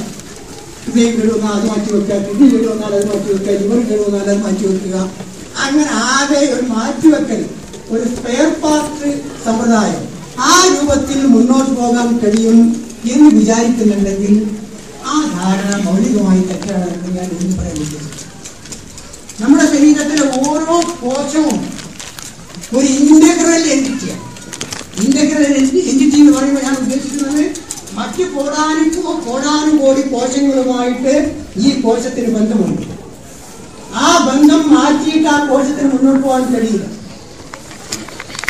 നമ്മുടെ ജീവിതം ആകെ ഡീജനറേറ്റീവ് ആണെങ്കിൽ, അപജയമുണ്ടാക്കുന്ന, ശരീരത്തിലെ ഓരോ കോശത്തെയും ക്ഷയിപ്പിക്കുന്ന, ക്ഷീണിപ്പിക്കുന്ന, വിഷമയമാക്കുന്ന ലൈഫ് സ്റ്റൈലാണ് നമ്മുടേതെന്നുണ്ടെങ്കിൽ ഹൃദയം മാറ്റി വെച്ചിട്ടും കിഡ്നി മാറ്റി വെച്ചിട്ടും ലിവർ മാറ്റി വെച്ചിട്ടും നമുക്ക് മുന്നോട്ട് പോകാൻ കഴിയില്ല. പിന്നെ എന്ത് വേണം? ഒരു ഇന്റഗ്രലായിട്ടുള്ള ഒരു സമീപനം, ഒരു അഖണ്ഡമായ, ഏകാത്മകമായ, സമഗ്രമായ ഒരു സമീപനം ആരോഗ്യത്തിന്റെ കാര്യത്തിൽ കൊണ്ടുപോകണം. നിർഭാഗ്യവശാൽ മോഡേൺ മെഡിസിൻ അതില്ല. അതാണ് വളരെ ഗുരുതരമായ പ്രശ്നം. എല്ലാ വിഷയത്തിലും ഫ്രാഗ്മെന്റഡ് എന്ന് ഇംഗ്ലീഷിൽ വിശേഷിപ്പിക്കുന്ന ഒരു അപ്രോച്ചാണ് മോഡേൺ മെഡിസിനുള്ളത്. ഫ്രാഗ്മെന്റഡ് എന്ന് പറഞ്ഞാൽ തലക്ക് വേറെ ചികിത്സ, കയ്യിന് വേറെ ചികിത്സ, ചെവിക്ക് വേറെ ചികിത്സ, കണ്ണിന് വേറെ ചികിത്സ, കാൽമുട്ടിന് വേറെ ചികിത്സ, അങ്ങനെ ഓരോ അവയവത്തിനും വേറെ ചികിത്സ. അതിനാണ് ഫ്രാഗ്മെന്റഡ് തെറാപ്പി എന്ന് പറയുന്നത്. വിച്ഛിന്നമായ ചികിത്സ അല്ലെങ്കിൽ ചിത്രിതമായ ചികിത്സ, അതാണ് മോഡേൺ മെഡിസിൻ എത്ര മുന്നോട്ട് പോയാലും അത് ഇവിടെ അവതരിപ്പിക്കുന്നതും പ്രയോഗവൽക്കരിച്ചുകൊണ്ടിരിക്കുന്നതും ചികിത്സാ രംഗത്തെ ഫ്രാഗ്മെന്റഡ് അപ്രോച്ച്. ഇത് മാറിയിട്ട് ഒരു ഇന്റഗ്രൽ അപ്രോച്ച് ഉണ്ടാകണം എന്നുണ്ടെങ്കിൽ തലക്ക് വേറെ ചികിത്സ, ചെവിക്ക് വേറെ ചികിത്സ എന്ന രീതിക്ക് പകരം നമ്മുടെ മൊത്തം സത്ത, നമുക്കൊരു മൊത്തമായിട്ടുള്ള ഓരോ മനുഷ്യനും മൊത്തമായിട്ടുള്ള അയാളുടെ ഒരു ടോട്ടാലിറ്റി ഉണ്ട്. അയാളുടെ ജീവിതത്തിന്റെ, അയാളുടെ ശരീരത്തിന്റെ, അയാളുടെ മനസ്സിന്റെ, സാമൂഹിക ബന്ധങ്ങളുടെ എല്ലാം ആകത്തുകയായിട്ടുള്ള ഒരു എൻറ്റിറ്റി, ഒരു സത്ത അയാൾക്കുണ്ട്. ആ സത്തയെ അതിന്റെ പൂർണ്ണമായ അർത്ഥത്തിൽ, അതിന്റെ മൊത്തമായ ഒരവസ്ഥയിൽ, അതിന്റെ ടോട്ടാലിറ്റിയോടുകൂടി പരിഗണിക്കുന്ന ആ തരത്തിലുള്ള, അതാണ് ഞാൻ ഇന്റഗ്രൽ എന്ന് പറയുന്നത് ഉദ്ദേശിക്കുന്നത്. ഒരു ഇന്റഗ്രൽ അപ്രോച്ച് നമ്മുടെ ജീവിതത്തെ ആകെ സമഗ്രമായി പരിഗണിച്ചുകൊണ്ടുള്ള ഒരു ആരോഗ്യ വീക്ഷണം. ആ ആരോഗ്യ വീക്ഷണത്തിന്റെ ഒന്നാമത്തെ ആധാരം ഞാൻ പറയുന്നു, പടച്ച തമ്പുരാൻ നമ്മുടെയൊക്കെ ആദിമരൂപമായ ബീജവും അണ്ഡവും മുതൽക്ക് സംവിധാനിച്ചിട്ടുള്ളത്, അതിന്റെ ഒക്കെ ഉള്ളിൽ ആരോഗ്യകരമായ നിലനിൽപ്പിന് വേണ്ട ഘടകങ്ങളുള്ള അവസ്ഥയിലാണെന്നുള്ളതാണ്. ഹീലിംഗ് ഫ്രം വിത്തിൻ എന്ന പേരിൽ ഒരു അമേരിക്കൻ പുസ്തകമുണ്ട്. അമേരിക്കയിലെ ഹോളിസ്റ്റിക് മെഡിസിന്റെ സുപ്രധാന വക്താക്കളായ കാൾ സ്റ്റൈമൻഡനും അദ്ദേഹത്തിന്റെ ഭാര്യ സ്റ്റെഫാനി സ്റ്റൈമൻഡനും ചേർന്ന് എഴുതിയ ഒരു പുസ്തകമാണ്. ആ പുസ്തകത്തിന്റെ പേര് ഹീലിംഗ് ഫ്രം വിത്തിൻ. ശമനം എന്ന് പറയുന്നത് ഉള്ളിൽ നിന്നുണ്ടാകുന്നതാണ്. ആ പുസ്തകത്തിന്റെ ശീർഷകത്തിന്റെ അർത്ഥം അങ്ങനെയാണ്. ഹീലിംഗ് ഫ്രം വിത്തിൻ എന്ന് പറഞ്ഞാൽ ശമനം എന്ന പ്രക്രിയ അത് നമ്മുടെ എല്ലാം ഉള്ളിൽ നിന്നുണ്ടാകുന്ന ഒരു കാര്യമാണ്. പുറത്തു നിന്ന് ഒരു മരുന്ന് അല്ലെങ്കിൽ പുറത്തു നിന്നൊരു കത്തി അത് ഉപയോഗിച്ചിട്ടുണ്ടാക്കിയെടുക്കേണ്ട കാര്യമല്ല. ഒരു എക്സ്റ്റേണൽ ഏജൻസിയുടെ ഇടപെടൽ മുഖേന ഉണ്ടാവേണ്ട കാര്യമല്ല. നമ്മുടെ ശരീരത്തിന്റെ ഇന്നേറ്റ് ക്വാളിറ്റി, നമ്മുടെ ശരീരത്തിന്റെ ആന്തരികമായ ഘടനാപരമായ ഒരു ക്വാളിറ്റിയാണ് ഹീലിംഗ് എന്ന് പറയുന്നത് എന്നാണ് ആ പുസ്തകത്തിൽ അദ്ദേഹം സമർപ്പിക്കുന്നത്. ഇത് കുറെ പ്രായമാകുമ്പോൾ ഇതൊക്കെ നിലനിൽക്കുമെന്ന് ചില ആളുകൾക്ക് സംശയം ഉണ്ടാകും. 100 വയസ്സ് പ്രായമുള്ള ആളുടെ ശരീരത്തിലും ഒരു ബ്ലേഡ് തട്ടിയാൽ ഓയിന്റ്മെന്റ് ഒന്നും പുരട്ടാതെ തന്നെ ആ മുറിവ് 24 മണിക്കൂർ കൊണ്ട് സുഖപ്പെടും. ഇത് സുഖപ്പെടുന്നത് എങ്ങനെയാണ്? അതിന് ഓയിന്റ്മെന്റ് വേണ്ട, മരുന്ന് വേണ്ട, ഒന്നും വേണ്ട. സ്വാഭാവികമായി തന്നെ ആ മുറിവ് ഉണങ്ങും. ആ മുറിവ് ഉണങ്ങുന്ന പ്രവർത്തനം എങ്ങനെയാണ്? നമ്മുടെ ശരീരത്തിലെ ഒരുപാട് കോശങ്ങൾ ഒരു ചെറിയ മുറിവുണ്ടായാൽ ആ മുറിവ് റിപ്പയർ ചെയ്യുന്നതിന് വേണ്ടി നമ്മുടെ കേന്ദ്ര നാഡീവ്യൂഹം മുതൽക്ക് ലക്ഷക്കണക്കിന് കോശങ്ങൾ റിപ്പയർ എന്ന പ്രക്രിയ നടത്തിക്കൊണ്ടിരിക്കുകയാണ്. ആ പ്രക്രിയയുടെ ഒരു ഭാഗമാണ് വേദന, അതിന്റെ ഒരു ഭാഗമാണ് പഴുപ്പ്. അതിലേക്ക് നേർക്ക് നമുക്ക് പോസിറ്റീവായ ധാരണ ഉണ്ടാവണം. ഈ കാര്യങ്ങളിലേക്ക് നേർക്ക് നമ്മുടെ ശരീരത്തിൽ എവിടെയെങ്കിലും ഒരു സൂചി തട്ടിയാൽ വേദന അനുഭവപ്പെടണം. അല്ലെങ്കിൽ നമ്മുടെ ശരീരം മുറിഞ്ഞു പോയാൽ അറിയില്ല. കുഷ്ഠരോഗികളെ സംബന്ധിച്ചിടത്തോളം ശരീരത്തിന്റെ പല ഭാഗങ്ങളിലും വേദന ഉണ്ടാവാറില്ല. അത് ഭാഗ്യമാണോ നിർഭാഗ്യമാണോ നിങ്ങൾ ചിന്തിക്കാവുന്നതാണ്. അവരുടെ കാലിന്റെ വിരൽ എലി കടിച്ചു കൊണ്ടുപോയാൽ പോലും ചിലപ്പോൾ അവർക്ക് അറിയാൻ കഴിയില്ല. ഇത് ഞാൻ പറയുന്നത് വേദനയെ ശത്രുതയോട് വീക്ഷിക്കുന്നതിന് പകരം വേദനയെ കൊന്നൊടുക്കാൻ, പെയിൻ കില്ലർ എന്നാണല്ലോ പറയുക, വേദനയെ കൊന്നൊടുക്കുക എന്നതാണ് നമ്മുടെ രക്ഷാമാർഗമെന്ന് ധരിക്കുന്ന മൂഢധാരണയാണ് നമ്മുടെ സമൂഹത്തിൽ നിലവിലുള്ളത്. എന്നാൽ അതിന് പകരം ഈ വേദന എന്നത് ശരീരത്തിന് എവിടെയും അപകടമേൽക്കാതിരിക്കാൻ വേണ്ടി നമ്മെ രക്ഷിക്കുന്ന ഒരു സന്ദേശവാഹകനാണ്. അതില്ലെങ്കിൽ ഒരു കുട്ടി ജനിക്കുമ്പോൾ വേദന അറിയാത്ത അവസ്ഥയാണ് അവനുണ്ടെങ്കിൽ അവനോട് നിലനിൽക്കാൻ കഴിയില്ല. അവന്റെ അവയവങ്ങളൊക്കെ പലതരത്തില് പല ഭാഗത്ത് തട്ടി മുറിഞ്ഞു പോകും, കരിഞ്ഞു പോകും. അത് സംഭവിക്കാതിരിക്കണമെങ്കിൽ വേദന വേണം. അപ്പൊ നമ്മുടെ ശരീരത്തിന്റെ നിലനിൽപ്പിന് വളരെ അടിസ്ഥാനപരമായി ആവശ്യമുള്ള ഒരു കാര്യമാണ് വേദന എന്ന യാഥാർത്ഥ്യം നാം ജനിച്ചു വീഴുന്നതിന് പ്രസവ വേദന എന്നതോടുകൂടിയാണല്ലോ. പ്രസവ വേദനയുടെ എന്താ പറയുക, അതിന്റെ ഒരു സൗഭാഗ്യം, അതിന്റെ അനുഗ്രഹമായിട്ടാണല്ലോ നമ്മുടെയൊക്കെ ജനനം ഉണ്ടാകുന്നത്. ആ കാര്യവും കൂടി പരിഗണിച്ചിട്ട് വേദനയെ ശത്രുതയോടെ വീക്ഷിക്കുകയും വേദനയെ കൊന്നൊടുക്കേണ്ടതാണെന്ന് ധരിക്കുകയും ചെയ്യുന്നതിന് പകരം വേദനയുടെ നേർക്ക് മൗലികമായ സമീപനം ഉണ്ടാവും. കാരണം ഹീലിംഗ് എന്ന് പറയുന്ന ശമനം എന്ന പ്രക്രിയയിൽ നിർണായകമായ പങ്ക് വഹിക്കുന്ന ഒരു ഘടകമാണ് വേദന. നമ്മുടെ ശരീരത്തിന്റെ രക്ഷാഭടൻ എന്നോ രക്ഷാസന്ദേശവാഹകൻ എന്നോ വേദനയെ വിശേഷിപ്പിക്കാവുന്നതാണ് എന്ന് ഞാൻ വിചാരിക്കുന്നു.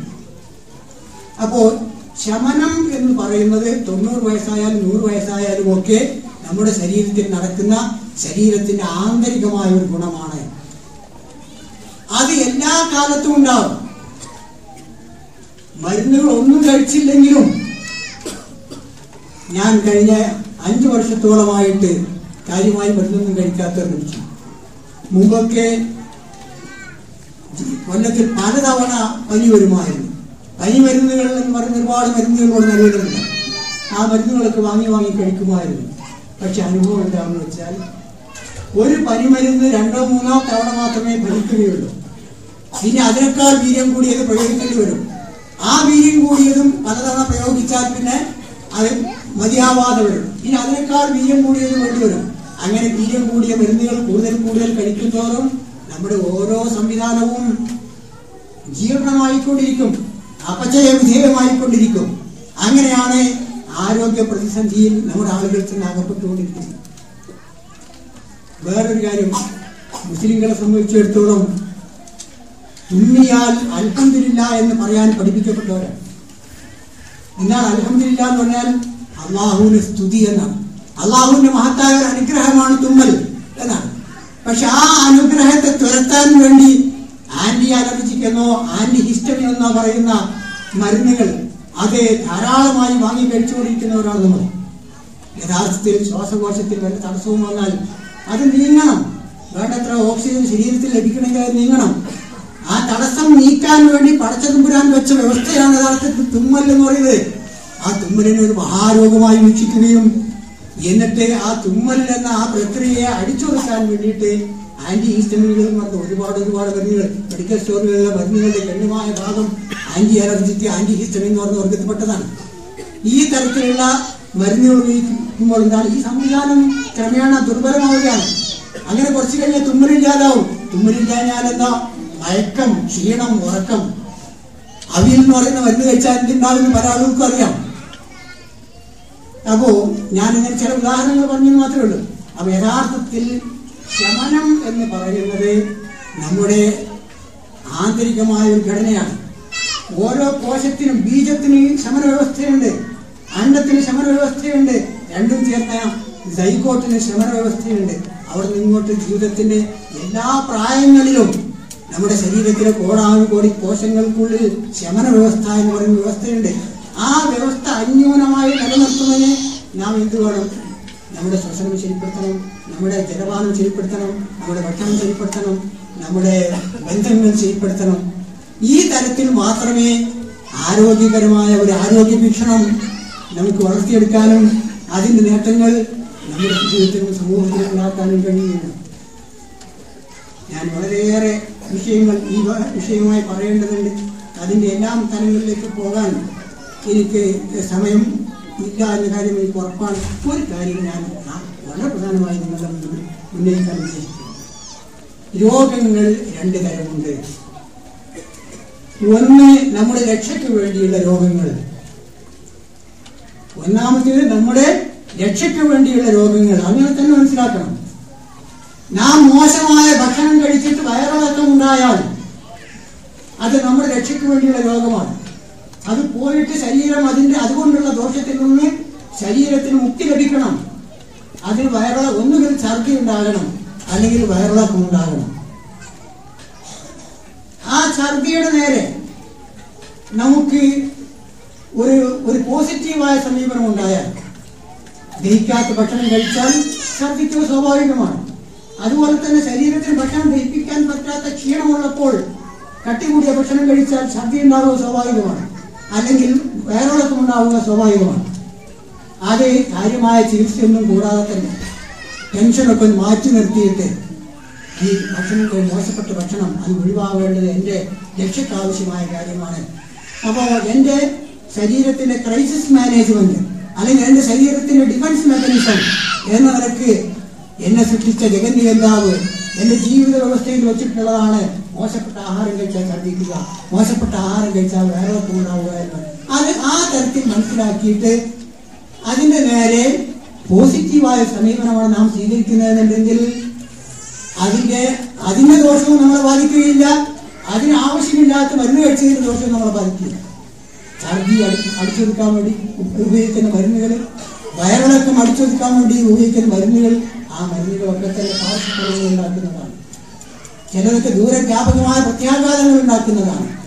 അതുകൊണ്ട് നമ്മുടെ രക്ഷയ്ക്കു വേണ്ടിയുള്ള രോഗങ്ങളെ, നമ്മുടെ ശരീരത്തിന്റെ പ്രതിസന്ധി നിവാരണത്തിന് വേണ്ടി, ക്രൈസിസ് മാനേജ്മെന്റിന് വേണ്ടി അടച്ചുകൾ വെച്ചിട്ടുള്ള വ്യവസ്ഥയുടെ ഭാഗമായിട്ടുള്ള രോഗങ്ങളെ, ആ രോഗങ്ങളെ ശത്രുതയോടെ വീക്ഷിക്കുന്നതിന് പകരം, ആ രോഗങ്ങളുടെ നേർക്ക് നിഷേധാത്മകമായ സമീപനം സ്വീകരിക്കുന്നതിന് പകരം മൗലികമായ, രചനാത്മകമായ, പോസിറ്റീവായ സമീപനം സ്വീകരിക്കാൻ കഴിയണം എന്നാണ് എനിക്ക് പ്രധാനമായി ഇരിക്കുന്നത്.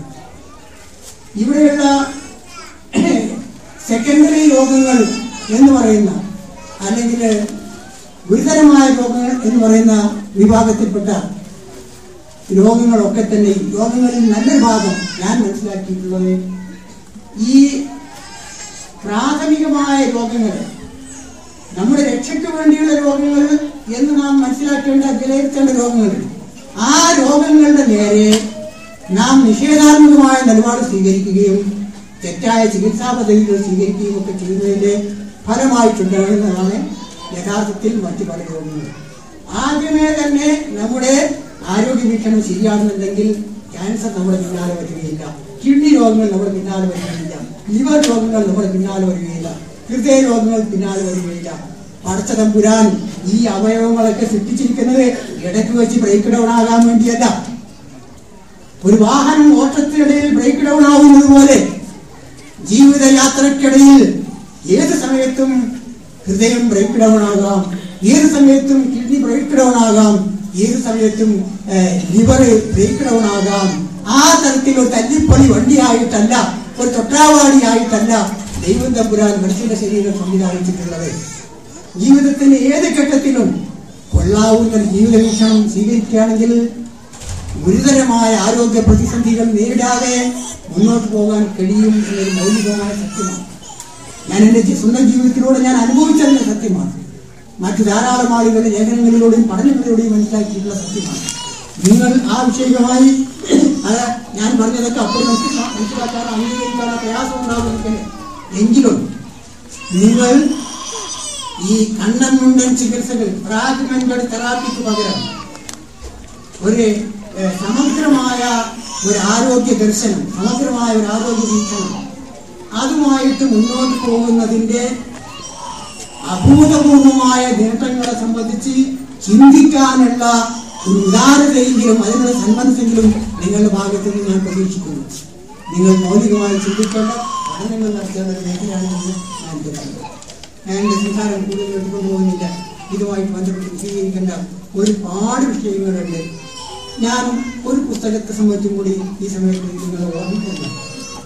അമേരിക്കയിലെ ഒരു ഓങ്കോളജിസ്റ്റ് ബേണി സീഗൽ എന്നാണ് അദ്ദേഹത്തിന്റെ പേര്. അദ്ദേഹം എഴുതിയ ഒരു പുസ്തകം, ആ പുസ്തകത്തിന്റെ പേര് medicine, love medicine and miracle, love medicine and miracle എന്നാണ് ആ പുസ്തകത്തിന്റെ പേര്. ആ പുസ്തകത്തിൽ അദ്ദേഹം ചികിത്സിച്ച ക്യാൻസർ രോഗികളെ സംബന്ധിച്ച അനുഭവത്തിന്റെ അടിസ്ഥാനത്തിലുള്ള ഒരു പഠനമാണ് ആ പുസ്തകത്തിലുള്ളത്. അദ്ദേഹത്തിന്റെ അടുത്ത് വരുന്ന ക്യാൻസർ രോഗികളെ രണ്ട് തരമായി തിരിച്ചു. ഒരു വിഭാഗം പോസിറ്റീവായ നിർദ്ദേശങ്ങളൊക്കെ സ്വീകരിക്കാൻ തയ്യാറുള്ള രോഗികൾ, അദ്ദേഹം നൽകുന്ന രചനാത്മകമായ നിർദ്ദേശങ്ങളൊക്കെ സ്വീകരിക്കാൻ തയ്യാറുള്ള ഒരു വിഭാഗം ആളുകൾ. മറ്റൊരു വിഭാഗം ക്യാൻസർ ആണെന്ന് അറിഞ്ഞാൽ ഇത് ഒരു രക്ഷയുമില്ല എന്ന തരത്തിൽ അപ്സെറ്റ് ആയിരിക്കുന്ന വേറെ വിഭാഗമാണ്. അങ്ങനെയാണെന്ന് നമ്മുടെ നാട്ടിൽ രണ്ട് തരം ആളുകളുണ്ട്, നമുക്കൊക്കെ അറിയാവുന്നതാണ്. ഈ പോസിറ്റീവായ നിർദ്ദേശങ്ങൾ എന്ന് പറഞ്ഞാൽ ക്യാൻസർ എന്ന് പറയുന്നത് ഒരു ലൈഫ് സ്റ്റൈൽ ഡിസീസാണ് എന്ന് പറഞ്ഞാൽ തെറ്റായ ജീവിത രീതിയുടെ ഭാഗമായിട്ട് ഉരുത്തിരിഞ്ഞ ഒരു രോഗമാണ്. അതുകൊണ്ട് അതിന്റെ കാരണങ്ങളൊക്കെ നമ്മുടെ ജീവിതം ആകെ തന്നെ മാറ്റിയെടുക്കും. ഇതുവരെ ജീവിച്ച ജീവിതം ആകെ തന്നെ തിരുത്തിയിട്ട് മുന്നോട്ട് പോകണം എന്ന് അദ്ദേഹം നിർദ്ദേശം കൊടുത്തു. ആ നിർദ്ദേശങ്ങൾ സ്വീകരിക്കാൻ തയ്യാറുള്ള രോഗികളെ അദ്ദേഹം എക്സെപ്ഷണൽ ക്യാൻസർ പേഷ്യൻസ് എന്ന് പറയുന്ന ഒരു വിഭാഗമായി തിരിച്ചു. അദ്ദേഹം പറയുന്നത് രണ്ടു കൂട്ടർക്കും ഒരേ ചികിത്സ നൽകി. റേഡിയേഷനും കീമോതെറാപ്പിയും ഒക്കെ അതിന്റെ ഔചിത്യമനുസരിച്ച് രണ്ട് വിഭാഗത്തിൽപ്പെട്ടവർക്ക് നൽകി. എന്നാൽ ക്യാൻസർ ആണ്, രക്ഷയില്ല എന്ന ബോധത്തോടുകൂടെ ജീവിച്ച ആളുകളൊക്കെ 6 മാസം 3 മാസമൊക്കെ കഴിഞ്ഞപ്പോൾ മരിച്ചു. അതേ അവസരത്തിൽ പോസിറ്റീവായ നിർദ്ദേശങ്ങൾ നൽകിയിട്ട് അതിനടിസ്ഥാനത്തിൽ ജീവിതത്തെ ആകെ തന്നെ പുനഃക്രമീകരിക്കുകയും ജീവിതത്തിലെ റിസ്ക് ഫാക്ടറുകൾ, അപകടകരമായ കാര്യങ്ങൾ എന്തൊക്കെയാണോ അതൊക്കെ മാറ്റിയെടുക്കണമെന്ന് തീരുമാനിക്കുകയും ചെയ്ത ആളുകളിൽ പലരും 5 വർഷവും 10 വർഷവും ഒക്കെ സർവൈവ് ചെയ്തു, അതിജീവിച്ചു എന്നാണ് അദ്ദേഹം ആ പുസ്തകത്തിൽ സമർത്ഥിക്കുന്നത്. ഇത് നിങ്ങൾ പ്രത്യേകമായി മനസ്സിലാക്കുക. എത്ര ഗുരുതരമായ രോഗം വന്നാലും, ഏത് അപകടം പിടിച്ച രോഗം വന്നാലും നമ്മുടെ ജീവിത രീതിയിലെ തെറ്റുകൾ തിരുത്തിയിട്ട് ശ്വസനവും ജലപാനവും ഭക്ഷണവും പെരുമാറ്റവും സമീപനവും ഒക്കെ തിരുത്തിയിട്ട് പോസിറ്റീവായി പുതിയൊരു ജീവിത മേഖലയിലേക്ക് നീങ്ങാൻ നാം തയ്യാറായാൽ പ്രമേഹം വേഗത്തിൽ ക്ഷമിക്കും. അതുപോലെ ക്യാൻസർ അത്ര വേഗത്തിലല്ലെങ്കിലും സാവകാശത്തിൽ ക്ഷമിക്കും. പല രോഗങ്ങളും മാറും. അപ്പോ ഈ ഒരു ആരോഗ്യ ശാസ്ത്രത്തെക്കാളും ഒരു ചികിത്സാ പദ്ധതിയെക്കാളും മൗലികമായി പ്രാധാന്യമുള്ളതാണ് ഒരു ആരോഗ്യ ദർശനം. ഞാൻ വിശദീകരിക്കുന്നില്ല. ഖുർആനിൽ ഏറ്റവും നല്ല വെള്ളമേ കുടിക്കാവൂ, അത് ആവശ്യമായ അളവിലേ കുടിക്കാവൂ, ഏറ്റവും നല്ല ഭക്ഷണമേ കഴിക്കാവൂ, ആവശ്യമായ അളവിലേ കുടിക്കാവൂ, വ്യായാമം വേണം. വ്യായാമമില്ലാത്ത ജീവിതമാണ് ഈ കാലഘട്ടത്തിൽ ഒരുപാട് മനുഷ്യന്മാർ ദുരന്തത്തിലേക്ക് തള്ളിയത്. വ്യായാമം എന്ന് പറയുന്നത് നമ്മുടെ ജീവിതത്തിന്റെ ഭാഗമായിട്ട് 3 നേരം ഭക്ഷണം കഴിക്കുന്നവർ 6 നേരം വ്യായാമം ചെയ്യും. ഭക്ഷണം 3 നേരം പറ്റില്ല, പക്ഷെ വ്യായാമം 6 നേരം പാടും. അങ്ങനെ വ്യായാമത്തോടു കൂടി തീർച്ചയായും മനുഷ്യനെ നാം സൃഷ്ടിച്ചിട്ടുള്ളത് അധ്വാനിക്കേണ്ട രൂപത്തിലാണ്. കയ്യിന് ആരോഗ്യം ഉണ്ടായാണ് കൈകൊണ്ട് അധ്വാനിക്കണം, കാലിന് ആരോഗ്യം ഉണ്ടാണ് കാലുകൊണ്ട് നടക്കണം. അങ്ങനെ അധ്വാനിച്ച് ജീവിക്കേണ്ട അവസ്ഥയിലാണ് പടച്ചവൻ മനുഷ്യനെ സൃഷ്ടിച്ചിരിക്കുന്നതെന്നാണ്. ഒരു അധ്വാനവും കൂടാതെ ജീവിക്കാവുന്ന അവസ്ഥ ഇന്ന് ധാരാളം ആളുകൾക്കുണ്ട്. നമ്മൾ ചുരുങ്ങിയത് ദിവസം പല പ്രാവശ്യം വ്യായാമം ചെയ്യാനെങ്കിലും അവർ തയ്യാറാവണം.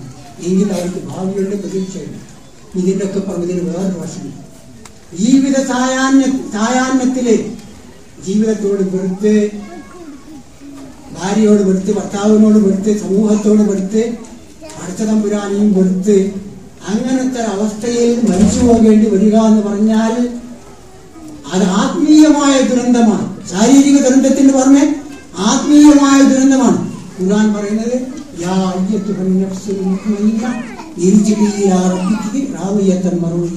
സമാധാനം കൈവരിച്ച മനുഷ്യാത്മാവേ, നിന്റെ രക്ഷിതാവിലേക്ക് നീ മടങ്ങുന്നത് രക്ഷിതാവിനെ പറ്റി നിനക്ക് സംതൃപ്തിയുള്ള അവസ്ഥയായിരിക്കണം.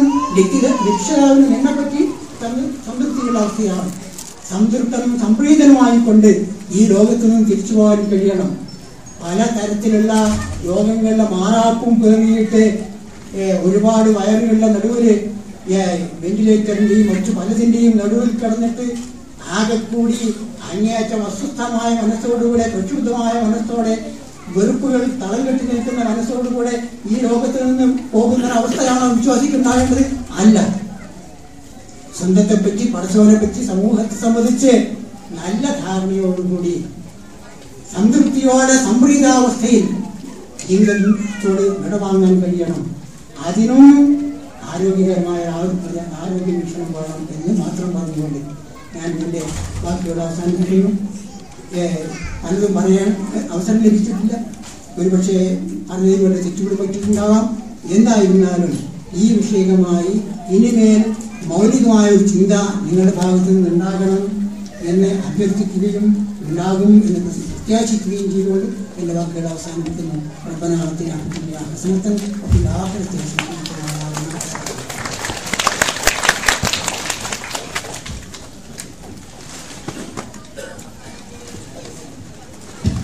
ചോദ്യോത്തരത്തിലേക്ക് കടക്കുന്നതിന് മുമ്പ് ഷാർജ അന്താരാഷ്ട്ര പുസ്തകമേളയിലെ മുഖ്യ സാരഥികളിൽ ഒരാളും ഇവിടെ നാം കാണുന്ന ഈ സജീവ മലയാളി സാന്നിധ്യത്തിന്റെ കാരണക്കാരനുമായ ശ്രീ മോഹൻകുമാറിനെ 2 വാക്ക് സംസാരിക്കാൻ ശ്രമിക്കുക.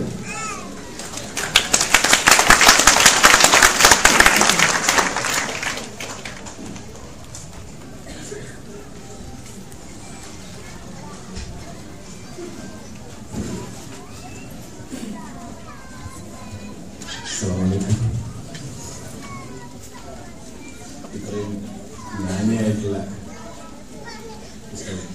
അബ്ദുൽ ഹമീദ് മദനിയെ ഷാർജ പുസ്തകമേളയിൽ കാണാൻ സാധിച്ചത് വലിയൊരു ഭാഗ്യമായി ഞാൻ കാണുന്നു. തുടക്കം മുതലേ ഞാൻ അദ്ദേഹത്തിൻ്റെ പ്രസംഗം വളരെ വളരെ ശ്രദ്ധയോടുകൂടി വീക്ഷിച്ചു. എത്ര നല്ല കാര്യങ്ങളാണ് അദ്ദേഹം പറഞ്ഞിരിക്കുന്നത്.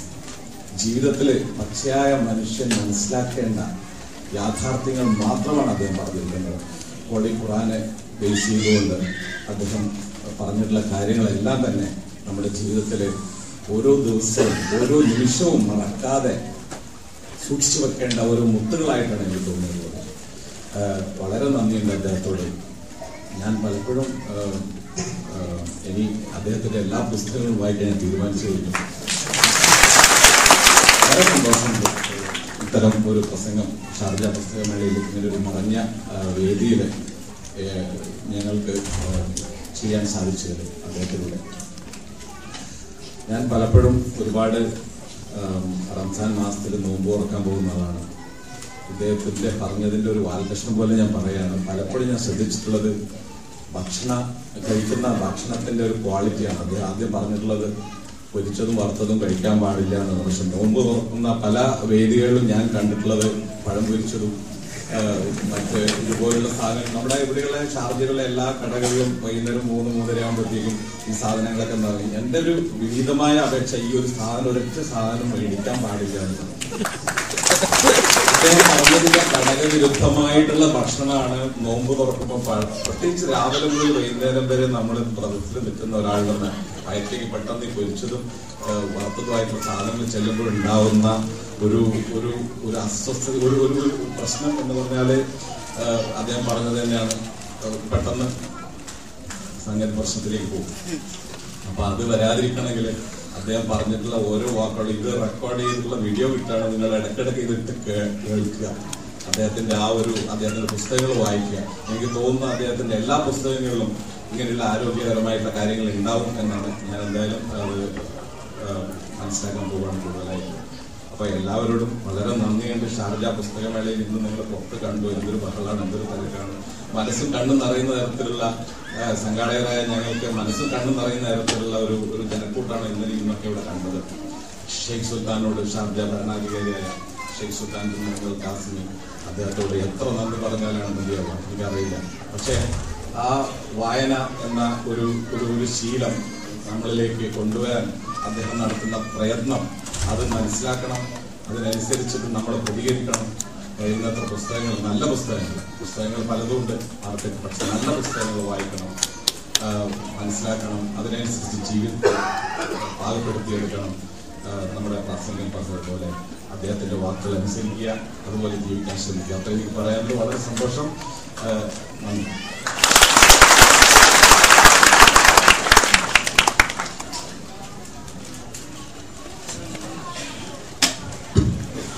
പതിനാല് മിനിറ്റ് കൂടിയാണ് ബാക്കിയുള്ളത്. ചോദ്യങ്ങൾ കഴിയുന്നത്ര ഹ്രസ്വമായി വേണം ചോദിക്കാൻ. 2-3 ചോദ്യങ്ങൾക്കുള്ള സമയമേ ഉണ്ടാവൂ എന്നാണ് തോന്നുന്നത്.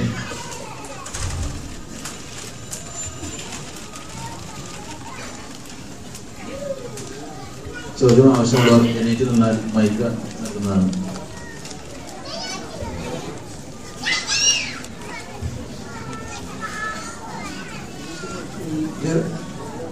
ഗർഭിണികളായ സ്ത്രീകൾക്ക് ഉണ്ടാവുന്ന അമിതമായ ഛർദി, അതിനൊക്കെ പലപ്പോഴും ഈ ഛർദി വളരെ അമിതമായി കഴിഞ്ഞാൽ പിന്നെ അവര് ഇത് ഗുളിക കൊടുക്കാറുണ്ട്. പക്ഷെ അതൊരു ആശങ്കയുള്ള ഒരു സംഗതിയാണത് തോന്നുന്നത്. കാരണം പിന്നെ വെള്ളം കുടിച്ചാൽ പോലും ഛർദിച്ചു പോകുന്ന ഒരു അവസ്ഥ ഉണ്ട്. അപ്പൊ അതിനെ എന്താണ് ശരിക്കും പിന്നെ ആരോഗ്യ വീക്ഷണത്തിലൂടെ നമ്മൾ എങ്ങനെയാണ് അതിനെ കാണേണ്ടത് എന്നുള്ളത്?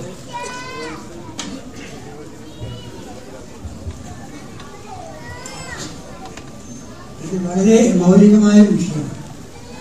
ഗർഭിണികൾ എന്തുകൊണ്ട് ഛർദിക്കുന്നു എന്നാണ്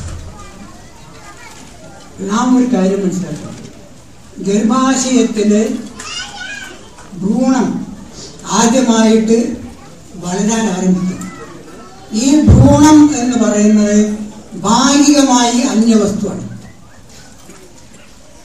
എന്ന് പറഞ്ഞാൽ ഒരു സ്ത്രീയെ സംബന്ധിച്ചിടത്തോളം ഓവം, അണ്ഡം എന്ന് പറയുന്നത് സ്വന്തം ശരീരത്തിൽ നിന്ന് ഉരുത്തിരിഞ്ഞ ഭാഗമാണ്, സ്വന്തം കോശഘടനയുടെ ഒരു ഭാഗമാണ്. അതേ അവസരത്തിൽ ഭർത്താവിന്റെ ബീജം എന്ന് പറയുന്നത് ഈ സ്ത്രീയെ സംബന്ധിച്ചിടത്തോളം ഒരു അന്യവസ്തുവാണ്, ഒരു ഏലിയൻ ബോഡി. മനുഷ്യന്റെ പ്രതിരോധ ശേഷിയുടെ ഇമ്മ്യൂൺ സിസ്റ്റത്തിന്റെ ഒരു പ്രധാനമായ പ്രവർത്തന രീതി ഏതൊരു അന്യവസ്തുവും നമ്മുടെ ശരീരത്തിൽ വന്നാൽ അതിനെ പുറന്തള്ളുക. എന്തൊരു അന്യവസ്തു നമ്മുടെ ശരീരത്തിനകത്ത് വന്നാലും അതിനെ പുറന്തള്ളുക എന്നത്, റിജക്ഷൻ എന്ന് പറയുന്നത് ഇമ്മ്യൂൺ സിസ്റ്റത്തിന്റെ സുപ്രധാനമായ ഒരു പ്രവർത്തനമാണ്. അവയവം മാറ്റിവെച്ച ആളുകൾ, കിഡ്നിയും മറ്റുമൊക്കെ മാറ്റിവെച്ച ആളുകളുണ്ടല്ലോ, ആ ആളുകൾക്ക് ഈ കിഡ്നിയെ ശരീരം പുറന്തള്ളാതിരിക്കാൻ വേണ്ടി ഈ റിജക്ഷനെ അടിച്ചൊതുക്കുന്ന മരുന്നുകളാണ് നല്ലത്. ഇമ്മ്യൂണോ സപ്രസൻസ് എന്ന് പറയുന്ന മരുന്നുകൾ പ്രതിരോധ ശേഷിയെ അടിച്ചൊതുക്കുകയും റിജക്ഷൻ ഇല്ലാതെയാക്കുകയും ചെയ്യുന്നതിന് വേണ്ടിയുള്ള മരുന്നുകൾ,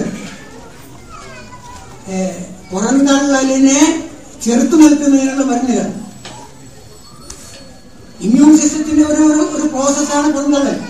ആ പുറന്തള്ളലിനെ അടിച്ചൊതുക്കുന്ന മരുന്നുകൾക്കാണ് ഇമ്മ്യൂണോ സപ്രസൻസ് എന്ന് പറയുന്നത്.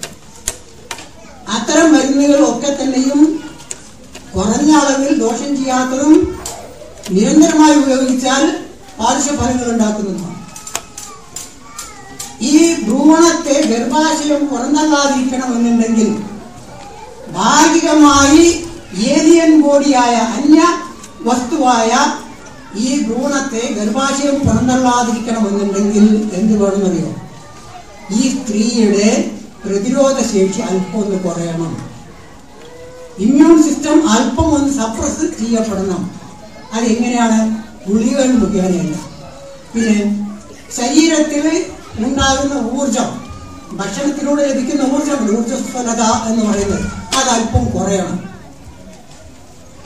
ശരീരത്തിന്റെ ഊർജ്ജസ്വലത അല്പം കുറഞ്ഞാൽ മാത്രമേ ഈ റിജക്ഷൻ ഒഴിവാകുകയുള്ളൂ, അല്ലെങ്കിൽ റിജക്ഷൻ ഉണ്ടാവും.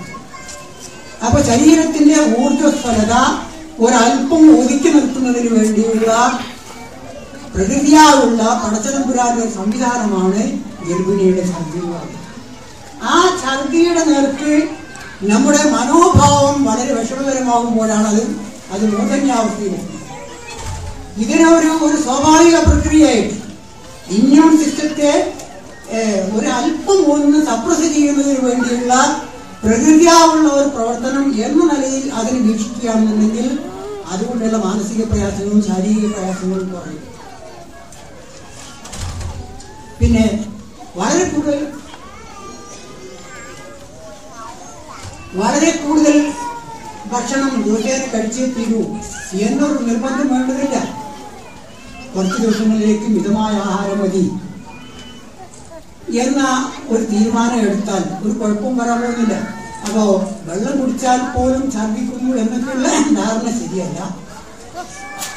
ചില മധുരം ചേർത്ത വെള്ളം, അല്ലെങ്കിൽ ഉപ്പ് ചേർത്ത വെള്ളം, അല്ലെങ്കിൽ കളർ ചേർത്ത വെള്ളമൊക്കെ ഛർദിക്കുന്നവരും ശുദ്ധമായ വെള്ളമോ തേൻ ചേർത്ത വെള്ളമോ ഇളനീരോ കഴിച്ചാൽ ഛർദിക്കണമെന്നില്ല. ഇനി അതും കഴിച്ചിട്ട് ഛർദിക്കുകയാണ് എന്നുണ്ടെങ്കിൽ ഇഞ്ചി നീര് ചേർത്ത വെള്ളമോ ചെറുനാരങ്ങ നീര് ചേർത്ത വെള്ളമോ കൊടുക്കാവുന്നതാണ്, ഛർദിക്കുകയില്ല. പിന്നെ അമിതമായ ഭക്ഷണം കഴിച്ചാൽ ഈ പറയുന്ന നേട്ടം ഉണ്ടാവുകയില്ല. റിജക്ഷൻ ഒഴിവാവുക,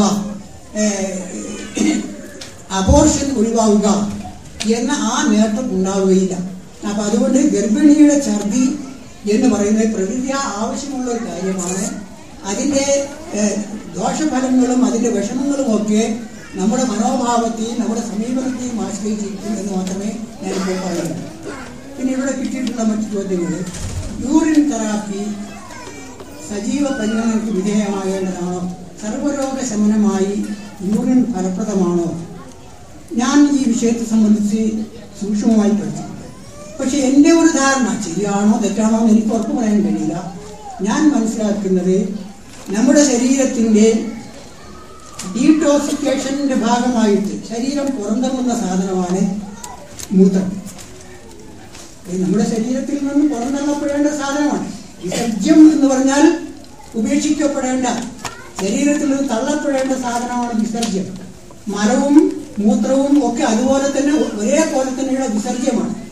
ആ വിസർജ്യം വീണ്ടും നമ്മൾ സേവിച്ചിട്ട് അത് മുഖേന ആരോഗ്യം മെച്ചപ്പെടും എന്ന ധാരണ മൗലികമായി ശരിയല്ല എന്നാണ് ഞാൻ ആ കാര്യം സംബന്ധിച്ച് മനസ്സിലാക്കിയത്.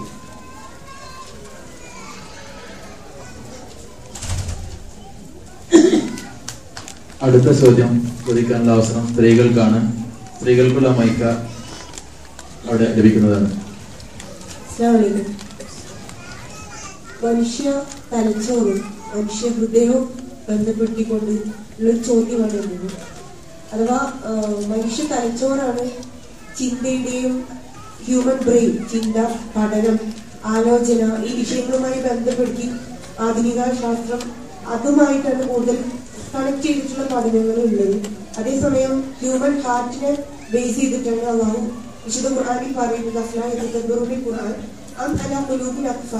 നിങ്ങൾ ഖുർആൻ ആ രീതിയിൽ ഉറ്റാലോചിച്ചിട്ടുണ്ടോ, ഹൃദയത്തായിട്ട് കൂടിയിരിക്കുകയാണോ? അപ്പോൾ ആ രീതിയിലുള്ള ഒരു പഠനം താങ്കളുടെ വിലയേറിയ വിജ്ഞാനത്തിൽ അങ്ങനെയുള്ള ഒരു രീതിയിൽ മോഡേൺ സയൻസ് അതിൽ എത്തിച്ചേർന്നിട്ടുള്ള അഥവാ ചിന്തയുടെയും ആലോചനയുടെയും എല്ലാം ബേസ് ആയിട്ട് ഹ്യൂമൻ ഹാർട്ട് വരുന്നതാണ് എന്നുള്ള അതിന്റെ അടിസ്ഥാനത്തിൽ അങ്ങനെയുള്ളൊരു പഠനത്തിലൂടെയുള്ള ആധുനികമായ കണ്ടെത്തലുകൾ താങ്കളുടെ അമൂല്യമായ വിജ്ഞാന ശേഖരത്തിൽ ഉണ്ടെങ്കിൽ ഈ സദസ്സുമായി പങ്കുവെച്ചാൽ നന്നായിരിക്കും.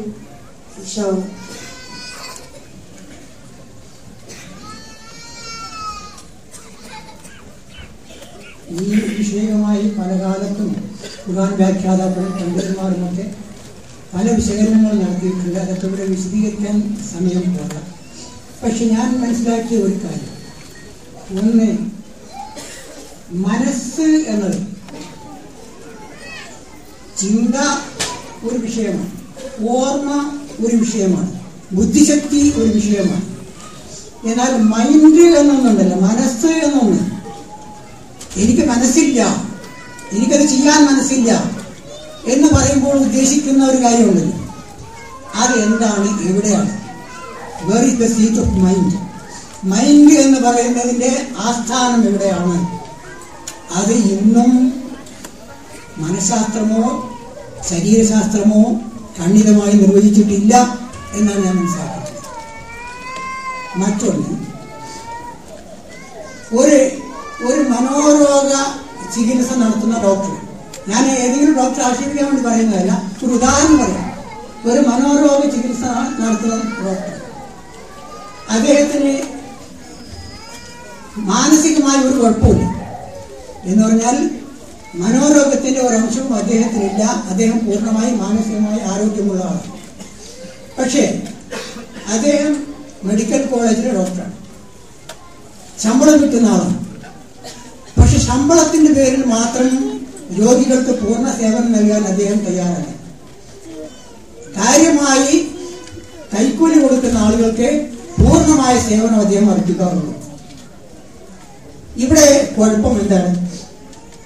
മനസ്സ് എന്ന് നമ്മൾ പറയുന്നതിന്റെ തകരാറ് അദ്ദേഹത്തെ സംബന്ധിച്ചിടത്തോളം ഇല്ല. ശാരീരികമായ കുഴപ്പമില്ല, ബുദ്ധിശക്തിയിൽ കുറവില്ല, ചിന്താശക്തിയിൽ കുറവില്ല, ഓർമ്മശക്തിയിൽ കുറവില്ല. പിന്നെ സന്മനസ് എന്നൊരു ഘടകത്തിൽ കുറവുണ്ട്. ഈ സന്മനസ് എന്ന് പറയുന്നതിന്റെ ആസ്ഥാനം എവിടെയാണ്? അത് ബ്രെയിനിലാണോ ഹാർട്ടിലാണോ എന്ന് ഖണ്ഡിതമായി അത് തെളിയിച്ചിട്ടില്ല എന്നാണ് ഞാൻ മനസ്സിലാക്കിയത്. വൈകാരികമായ സമീപനമാണ് നമ്മുടെ ജീവിതത്തിലെ എല്ലാ നന്മകൾക്കും എല്ലാ തിന്മകൾക്കും ആധാരമായിട്ടുള്ളത്. ഒരു മോശപ്പെട്ട ഭക്ഷണം നമ്മുടെ മുമ്പിലെത്തിയാൽ അത് കഴിക്കണോ കഴിക്കണ്ടേ എന്ന് തീരുമാനിക്കുന്നതിൽ നമ്മുടെ ബുദ്ധിശക്തിയേക്കാൾ നമ്മുടെ ഓർമ്മശക്തിയേക്കാൾ അവിടെ നമ്മുടെ വൈകാരികമായ സമീപനമാണ് നിർണായകമായിട്ടുള്ളത്. ഈ വൈകാരികമായ സമീപനങ്ങൾ അത് ബ്രെയിനിന്റെ പ്രവർത്തനത്തെ ആശ്രയിച്ച് നിൽക്കുന്നതാണോ ഹാർട്ടിന്റെ പ്രവർത്തനത്തെ ആശ്രയിച്ച് നിൽക്കുന്നതാണോ എന്ന കാര്യത്തെ സംബന്ധിച്ചുള്ള അഭിപ്രായ വ്യത്യാസമാണ്. സമീപകാലത്ത് മലയാളത്തിലെ ഒരു മാസികയിൽ ഞാൻ വായിച്ചത് അമേരിക്കയിൽ ഹൃദയം മാറ്റി വെച്ചവരായ അനുഭവത്തിന്റെ അടിസ്ഥാനത്തിൽ നടത്തിയ ഒരു പഠനത്തിൽ നിന്ന് മനസ്സിലാക്കുന്നത് ഈ വൈകാരിക തലത്തിലുള്ള ഒരാളുടെ സമീപനങ്ങളിൽ പ്രശ്നങ്ങൾ തന്നെ ഏത് പ്രശ്നത്തിലുമുള്ള യഥാർത്ഥത്തില് പണ്ടുകാലത്ത് ഒരാളുടെ കഴിവിന്റെ ഏറ്റവും വലിയ ആധാരമായി പരിഗണിച്ചിരുന്നത് അയാളുടെ ബുദ്ധിശക്തിയാണ്. അയാളുടെ എന്താണ് പറയാ, ബുദ്ധിശക്തി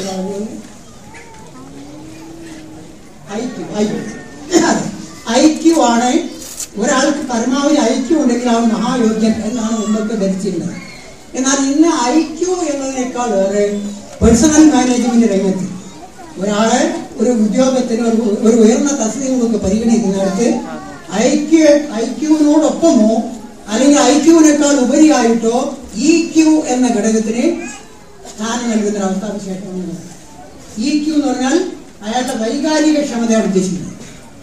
വിവിധ സന്ദർഭങ്ങളിൽ വിവിധ പ്രശ്നങ്ങൾ നേരിടുമ്പോൾ അയാൾക്ക് വൈകാരികമായി നല്ല ക്ഷമത, നല്ല നിലയിൽ പ്രതികരിക്കാൻ, ഏറ്റവും യുക്തമായ വൈകാരിക സമീപനം സ്വീകരിക്കാൻ അയാൾക്ക് സാധിക്കുന്നുണ്ടോ ഇല്ലേ എന്നത് ഇന്നിപ്പോൾ പേഴ്സണൽ മാനേജ്മെന്റ് മേഖലയിൽ വളരെ പ്രധാനമായി പരിഗണിക്കുന്ന വിഷയം. അതിൻ്റെ അപ്പുറത്ത് സോഷ്യൽ ഇന്റലിജൻസ് എന്നൊരു ഫാക്ടർ കൂടി ഇപ്പൊ ആധുനിക കാലത്ത് പരിഗണിക്കാൻ തുടങ്ങിയിട്ടുണ്ട്. ഒരാളുടെ ഐക്യുവിന്റെയും EQവിന്റെയും പുറമെ അയാളുടെ സോഷ്യൽ ഇന്റലിജൻസ് എന്ന് പറയുന്ന സാമൂഹ്യ ബുദ്ധിശക്തി എന്നല്ലെങ്കിൽ സാമൂഹ്യ ബുദ്ധിശക്തി എന്ന് പറയുന്നില്ല, സാമൂഹ്യ ബുദ്ധി എന്ന് പറയുന്ന ഒരു കാര്യം അതും കൂടി പരിഗണിക്കേണ്ടതാണ് എന്ന് ഇപ്പോൾ ചില ആളുകൾക്ക് അഭിപ്രായമുണ്ട്.